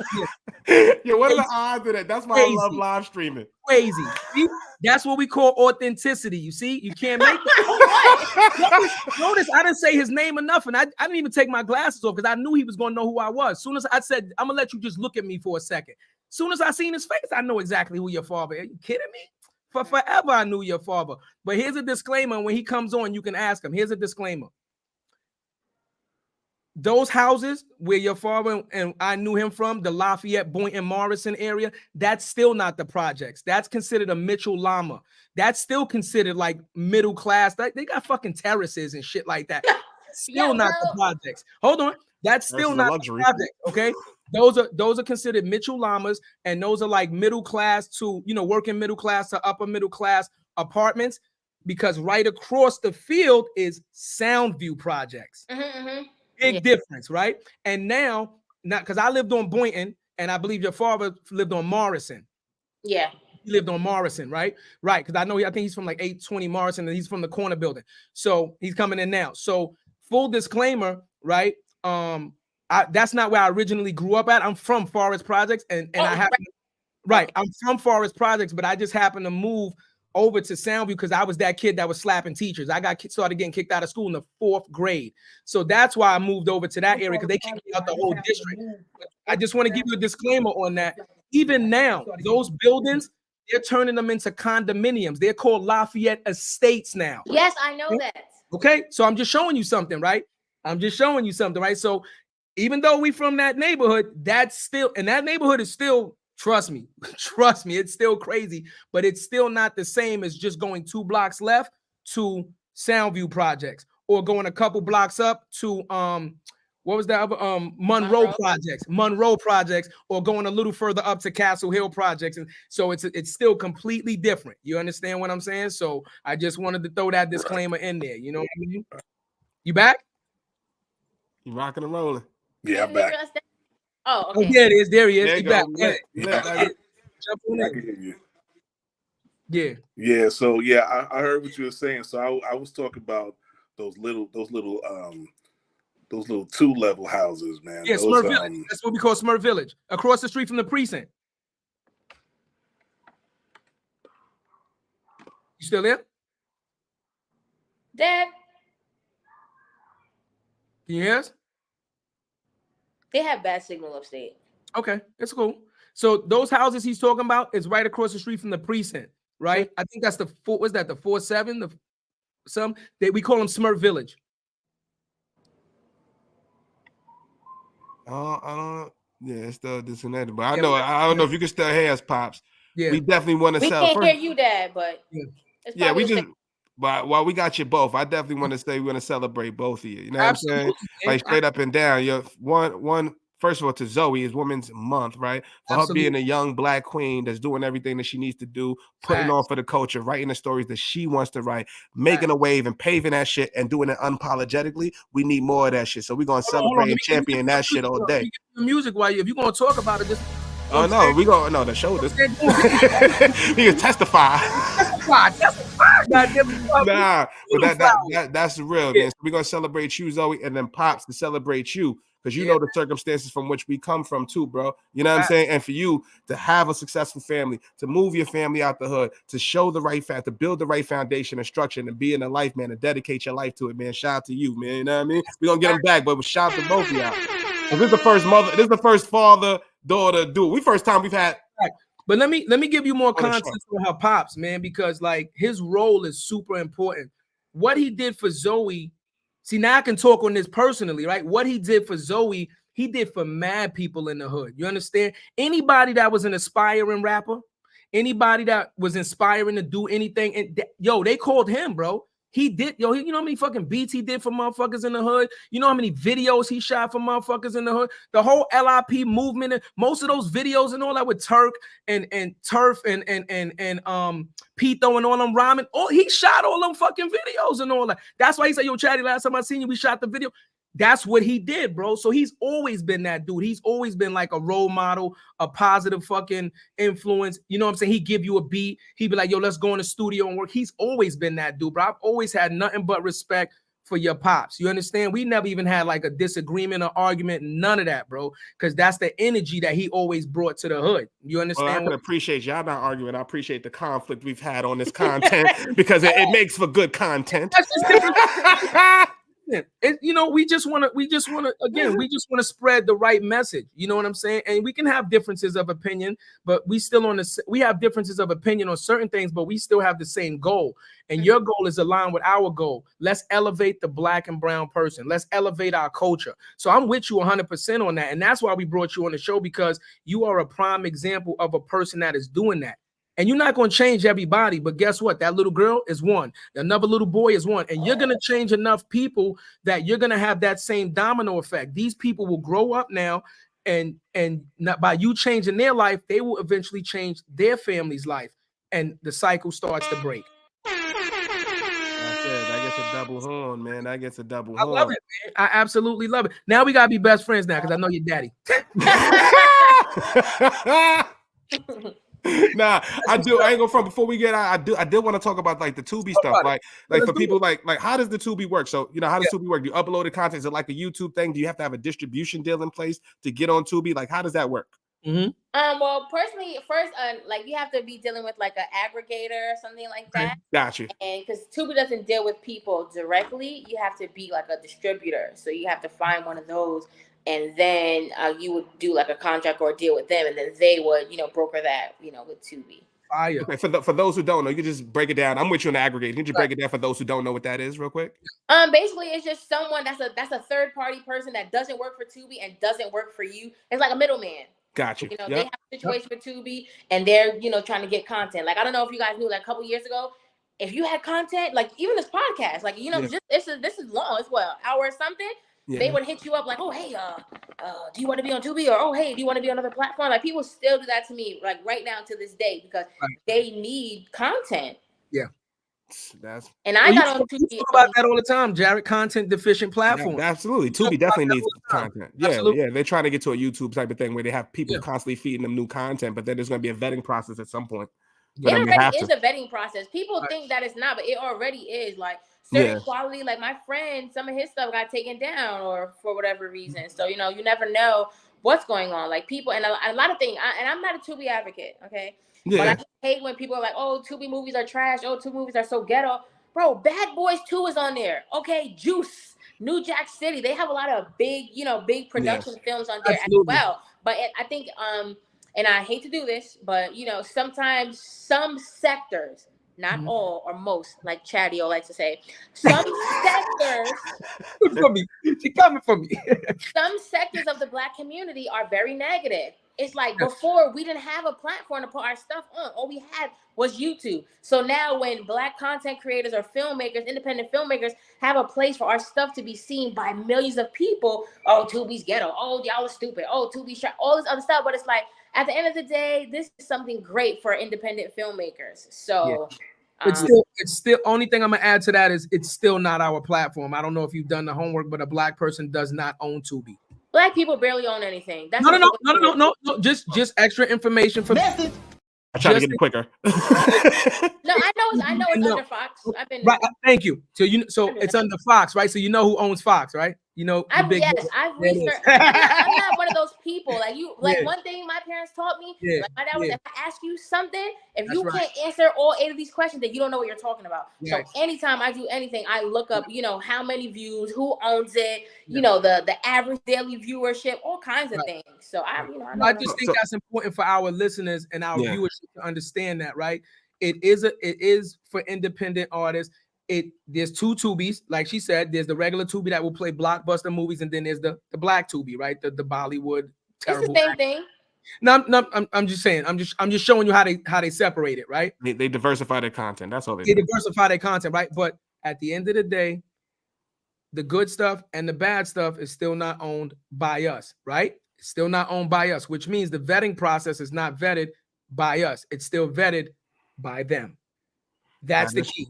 That's the key. Right. Okay. That's all I'm saying. That's the key. But also, because you could, like, honestly, because we're just talking about the business aspect, right? You own this content. You could create your own platform, but we all know getting people to come to your website to watch the movie and aggregate is very fucking difficult. So what kind of opportunities does Tubi provide versus other platforms, right? Is there certain splits that are favorable to the creators or something like that? Is there something special there? Again, there's a lot of people making a lot of money from YouTube. I would have no idea about that because I don't make any money from YouTube, so I don't know. But man, you just said I had a really good point. So what was the question again? No, it was about like the creator, with the monetization. So the thing about Tubi is much better just because for the simple fact that Tubi is strictly for movies. YouTube now, you got podcasts, you got pranks, you got Get Ready With Me, you got pregnancy vlogs. It's a plethora of things, you know, whereas Tubi is strictly for movies. So if people are gonna see movies, they're gonna watch that. You know, like Juicy, season 5 that has like 4 million views. Bishop Cheney has like 1 million views. But you have to imagine on YouTube, you know, I think we have over 1 million, well over 1 million on, you know, the YouTube channel for all the or whatever. But 4 million for one season on Tubi is impeccable. You know, that's not my fan base. That's a whole fan base. No, that's unbelievable. I think that's great. But what if to piggyback on what advice would you give to other content creators? How do you differentiate yourself on Tubi, right? So for instance, YouTube, right? How we're differentiating ourselves, we got shorts. Shorts is fueling a lot of our stuff, right? We're gonna clip this shit up, put 20 of them bitches up on YouTube, and guess what? They're gonna drive 5,000 to 10,000 views per short, and that's gonna get subscribers and all that. How do you differentiate yourself on that platform with that algorithm? I really don't know that algorithm. I have my own. Okay, cool. For myself, as you know, just a few things, but I don't know anything yet. I'm still learning. You know. Okay, cool. That's real. I appreciate you even saying that. Cause like that's something that we got to think about, right? It's like, yo, look, if I got my movie, if I invested X amount of resources, X amount of dollars, my own investment into it, how do I give myself the best chance to succeed with this thing? And by, you know, getting more branding, getting more marketing opportunities, how do I get on the homepage of Tubi, right? Versus the second or therd feed or something. You know what I mean? Mm-hmm. So he's got. I really don't know, and I feel like Huh? And I said, if I find out, I'll let you know because I'm curious. Like, you know, a lot I'm of curious people about the Tubi thing too. What? A lot of people like view it as competition, like, oh, my movie's number one, or oh, this, oh, that. Like, one thing to know about me, I have no problem sharing resources unless you've outright showed me that you don't support anything I do. But outside of that, you could ask me anything and I'm going to help you because we all need to be succeeding. This isn't some weird, strange competition that people love to have. Like, they don't want to tell you this, they don't want to tell you that. And I feel like that's just very weird, you know, and that crab in the barrel mentality it's not going to work because when you need something, nobody's going to want to share it with you. When people share them with you. I didn't even know what Tubi was 2 years ago. I had no idea what that was. My friend said, hey, you want to be on Tubi? I said, what's that? And I asked my friend, she's like, oh, it's mad movies on there, girl. That would be a great idea. I'm like, oh, okay. Then I told my dad, I told my friends, oh, y'all know what this is? And boom. But if not for me being the kind of person that I am, I would not know. He would not have given me that opportunity to connect me with the guy that I work with now. So it's all about, you know, networking and, you know, sharing resources. Yeah. Fire. I want to talk business real quick because I think this is a very important question to ask because a lot of people never get an opportunity to be on such a huge network, right?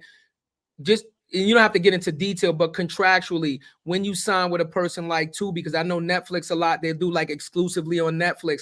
When you signed your contract with Tubi, did they say if you're gonna put your movies on our platform, isn't it an exclusive right to Tubi? Okay. Absolutely beautiful. Not. Okay. Beautiful then. Okay, never. And I feel like for any other content creators out there, you never, ever, ever want to do anything exclusive. Ever. You license your material, but you never want to sell it. Or, I mean, unless you're that poor, but no. Like, if you heard about the thing with Rocky, you know, license it and never do exclusivity because, you know, there's another opportunity coming. Now you're locked in. Pigeonholed, yeah. Well, the reason that I asked that is because, like I said, you know, you have some things that are exclusively for Netflix. You have Amazon Prime that have exclusively Amazon Prime. So again, I don't know the inner workings of contracts for Tubi, but I can just imagine maybe something like that could be in the language. That's all. You know what I mean? Because people don't know, right? People don't read, and that's really the issue. Mm-hmm. You know, when people send you over a contract, I read it. My mom reads it. My dad reads it. I read it again. Like, everybody has to read it. This is not a joke. This is not a game. People just like skim through and sign. You guys are signing your life away, and for what? You don't even know what's going on. It's nothing in life should be like fast. Like, you know, especially when it comes to business or, you know, something that you've created. I remember they offered me like a little like $30,000 for my first movie, Gang. And I was like, yeah, I'm good. Absolutely not. Yeah. Just know, because if you're offering me that amount of money, how much money are you going to make off of that? Let that one rock. Is there a time frame into the contract? Like when you sign the contract, is it for a specific amount of time, a year or two? What's the time frame that they put in the contracts? I'm just curious for something I think everyone's is. I mean, again, it's all about who you work with or who you negotiate your stuff with. Well, okay. You know, because some people, you know, I don't think there's nothing that's for life for sure. You know, even the big production movies have a time frame, but you know, it can go anywhere from 2 years to 5 years. Somebody I spoke to said that it was forever, which I know that was a lie because that don't even make sense. That doesn't make any sense. Facts, yeah. But it can range. It all depends on who you deal with. So is it like YouTube, where in the sense of like, hey, they're distributing my content and I have to reach a certain threshold of viewership in order to monetize my content on Tubi? Right. No, it's nothing like that. So it's just out the gate? Huh? No, so out the gate you can monetize from day one. Yeah, you can definitely do that. Yeah, if you know that. That's like, imagine, I didn't even know that you could make money from Tubi. You know, when I first put my stuff in there, I did not know that. You know, somebody had to tell me. So you know, it's all about what you know. People will walk all over you if you let them. That's it, and that's why we need to know this. I'm pretty sure there's somebody right now is listening. Like, I'm trying to get on Tubi. What is up? What do I got to look out for? Like, what are the creator splits? Right? What if they offer me 70-30? Right? And this is my own content. Like, how do I get it to 50-50? How do I build my leverage in the negotiating table? Those are all things that we need to know because more than likely this is the first time of us being it. We don't have nobody. We don't have examples. Like, most people can't touch you, Zoe. You know, and I mean, they can't. You know what I'm saying? They can't talk to you. They don't know where to find you, or whatever the case may be. Like, or they've seen you today. Now they know you exist. Now they can't. Mm-hmm. It's hard. Because we talk about licensing deals. Not only is she, let's say you license the film to Tubi, you're on the cover art and you're also in there. So guess what? We're talking likenesses. Is there something in the contract? These are answers that people definitely need to know. Is there something that says once you're on Tubi, we now get a license deal to use your likeness for promotion, right? Or do they have to pay for that? You know what I mean? Like these are But really, and that's the thing too. Like it's not directly with Tubi. It's with the person. It's the third party negotiating on your person. behalf. So let's say, for instance, mine says 1 year, and I have to pay to get them to make subtitles, right? That's what my thing says. But then you guys do it for your podcast, and your person said, no, let's do 5 years, and you don't have to pay me anything. So it's all about who your aggregator is. Exactly. Yeah, that's dope. See, that's fire information right there. And you know what? That could save somebody's deal. Knowing that. Yeah, because you never want to take the first deal, or you never want to speak to people and they'll just offer you something. If you don't like it, tell them what you don't like. And if they don't like that, they're not the nice meeting you. Next. Yeah, there it is. That's it. That's real. I love it. Nah, that's super dope, man. I was gonna ask you, matter of fact, because we gotta ask you one last thing before you head out, because I didn't get to ask you this, right? What's the mama I made it moment? What's that one moment through all of your content journey, through all the series where you was like, holy shit, this is lit. Mama, I made it. We got millions of views. Like, did you meet a celebrity? What was one of those moments where you really felt super accomplished, or you could share with us? When Juicy, I don't know. Okay, there's two, and then So one, of course, when Juicy hit 100,000 views, I was like, oh my God, we made it. There you go. Because when I first did Troubles, we got 5,000 views, and you couldn't tell me I wasn't a celebrity. We got 5,000 views. And you gotta imagine that we're regular people. I don't consider myself a celebrity or a content creator. Like I go to work. After we get off this, I'm taking a nap so I can go to work. I'm a regular person, so getting those amount of views is always gonna be like grandiose for me. Like I'm happy about any kind of views I get, but that 100,000. And right now, I'm trying to get episode 1 of season 1 of Juicy to 200,000. Right now, we're at 190,000. But that 100,000 goal for me, that was the mama I made it moment. Absolutely. Put that link in the chat too. So when we put it up, we're gonna put the link in. How do I do that? Oh, just put it in the private. You see the private chat? No. On the right side of your screen. It should say private chat.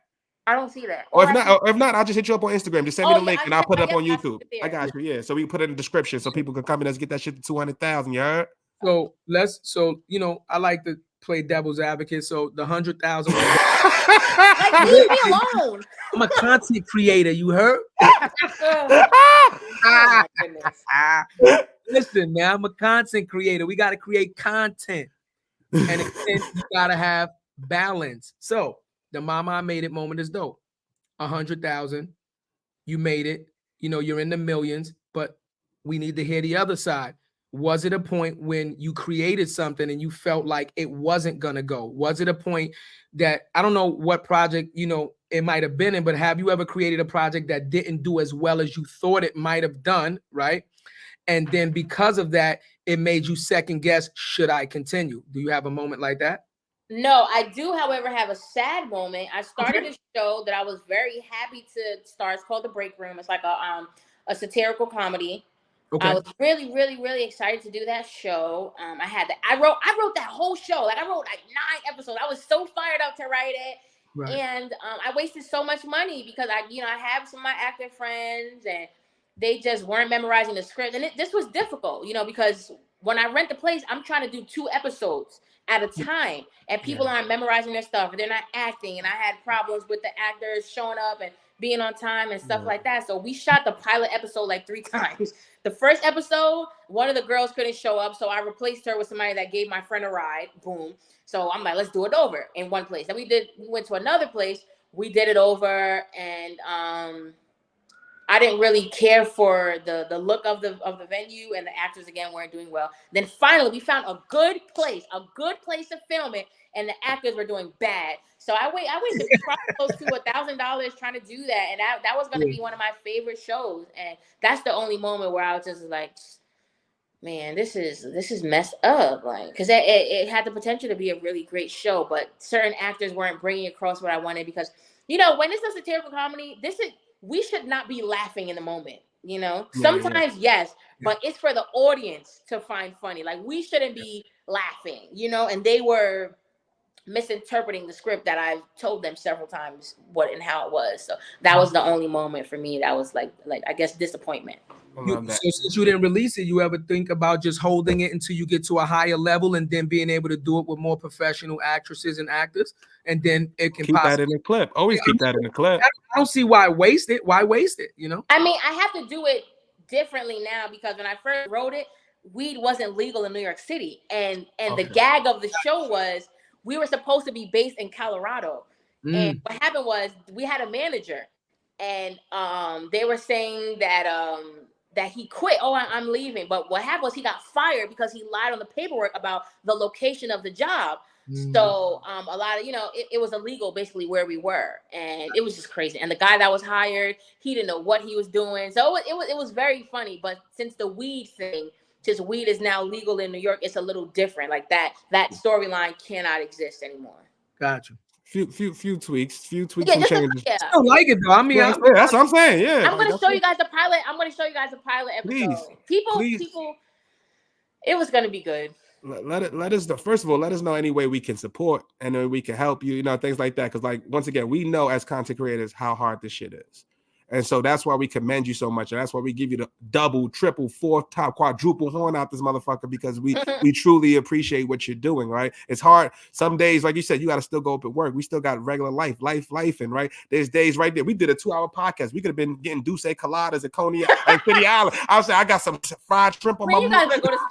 I'm ready to go. I'm ready to throw a chair. Technically, I can't go. I'm not driving an hour and 40 fucking minutes for no fucking But it's just the level of that, though. You know what I'm saying? Like your commitment, your dedication. Don't let nobody take anything away from you. And if you do want to create a story, I got a crazy idea of 2 brothers doing a podcast, right? Motherfuckers got crazy guests. Crazy. Look, or you go 2 different stories. One of them bullies the guest. Oh no! Wait. You need a villain. Every movie. Not every story needs a villain. What? It makes for good. All right, well, that's not true. Makes Joker. What? Yes, Batman ain't shit without the Joker. Hold on, time out. You know what? Even Care Bears had to stare somebody. The Care Bears had to go. You don't get no more fucking cuddlier than the Care Bears. Come on, Zoe. Even the Care Bears had somebody they had to go against and do the Care Bear stare. Come on, man. The Care Bear stare. Care Bear stare. Oh my goodness. Make the rainbow pop out my chest on you. Oh no! Whoa! I don't like that.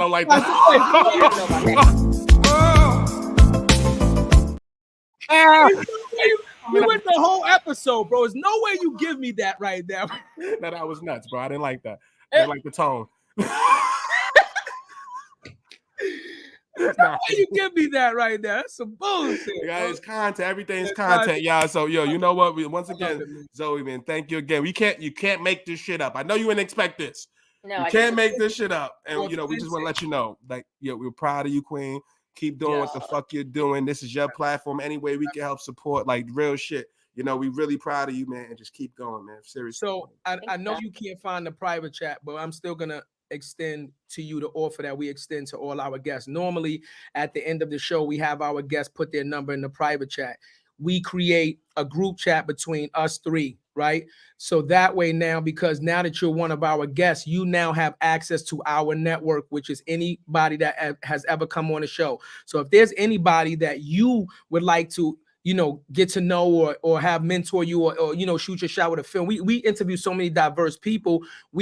Our network is now your network, right? And we have plugged many guests and put them together.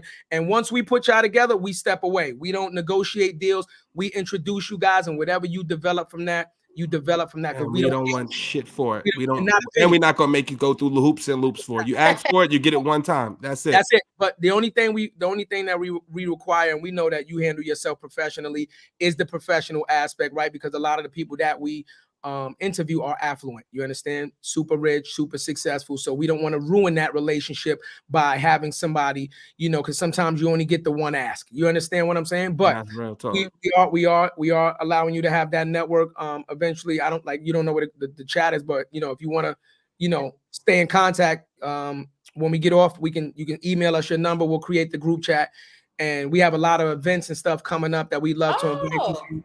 Yeah, we have a lot of dope Black and brown affluent events coming up that I think you would be great. Absolutely.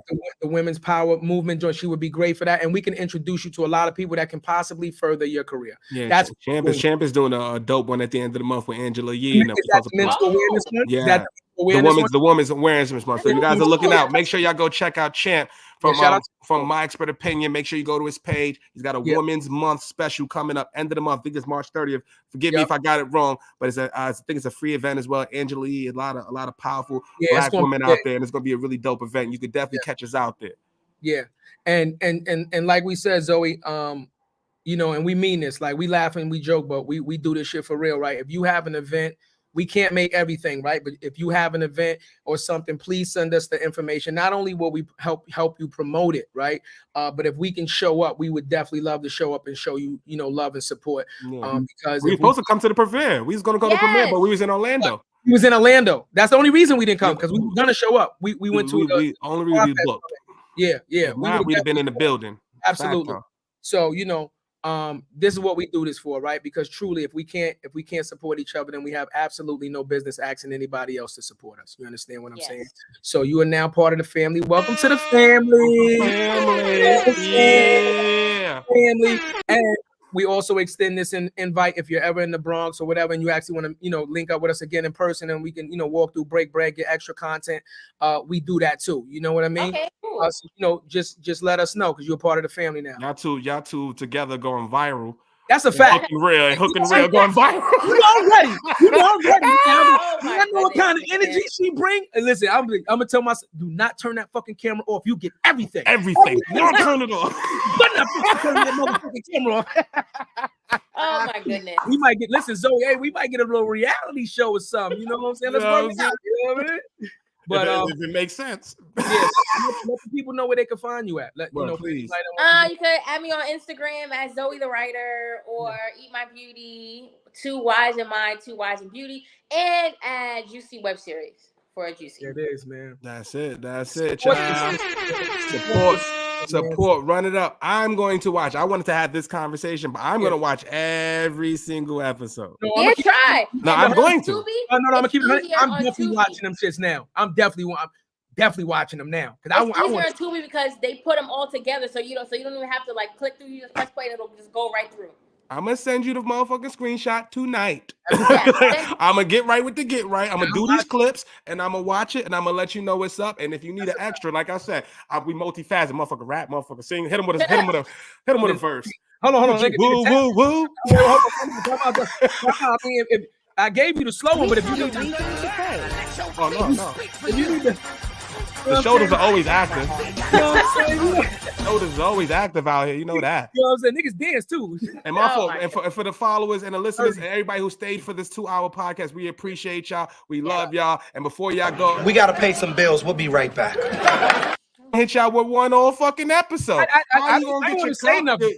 How you gonna watch a 2-hour podcast and not get you more than the title mug, your cup, motherfucking beanie? You can get anything. You see the bet on yourself. That's what we doing out here. We gonna make sure y'all get it. Go to OTV Digital. Hold on, my brother. He's Brandon. Today, bet on yourself. Hold on. Let me move the microphone so they can see it. I got the bet on yourself one today. Brandon, baby. We Brandon all day. That's in Rose. It's called Rose. Dusty Rose. Yeah. The Dusty. So on that note, what you know about me? No. So already, Zoe, so you can't see it, but already somebody is on Instagram saying that they're going on Tubi to watch your show right now. This is what we do. There you go. Right. Nice. Let's get that show to 200,000, man. Fuck, let's run that shit up. I know. Yeah, I'm trying. And they said they're going to get a mug. So yeah, get you a good mug. Oh, you gotta get your mug. No, we got you for sure. Can we get some co-branding? Can we get the Juicy logo, put a more than a title on it? What's up? That would be fun. Let's do co-branded merch. What we talking about? Let's drive them traffic. Let's make it happen. Man. I thought you was dope before. Now that I know the story and I know your genes and your upbringing, you get the fucking thumbs up, man. You come from good stop. You know what I'm saying? I'm just gonna be the cousin that you argue with all the time. You know what I'm saying? That's all it is. You know what I mean? You know, I'm the cousin you argue with all the time. Got a perfect role for you. I got enough of those.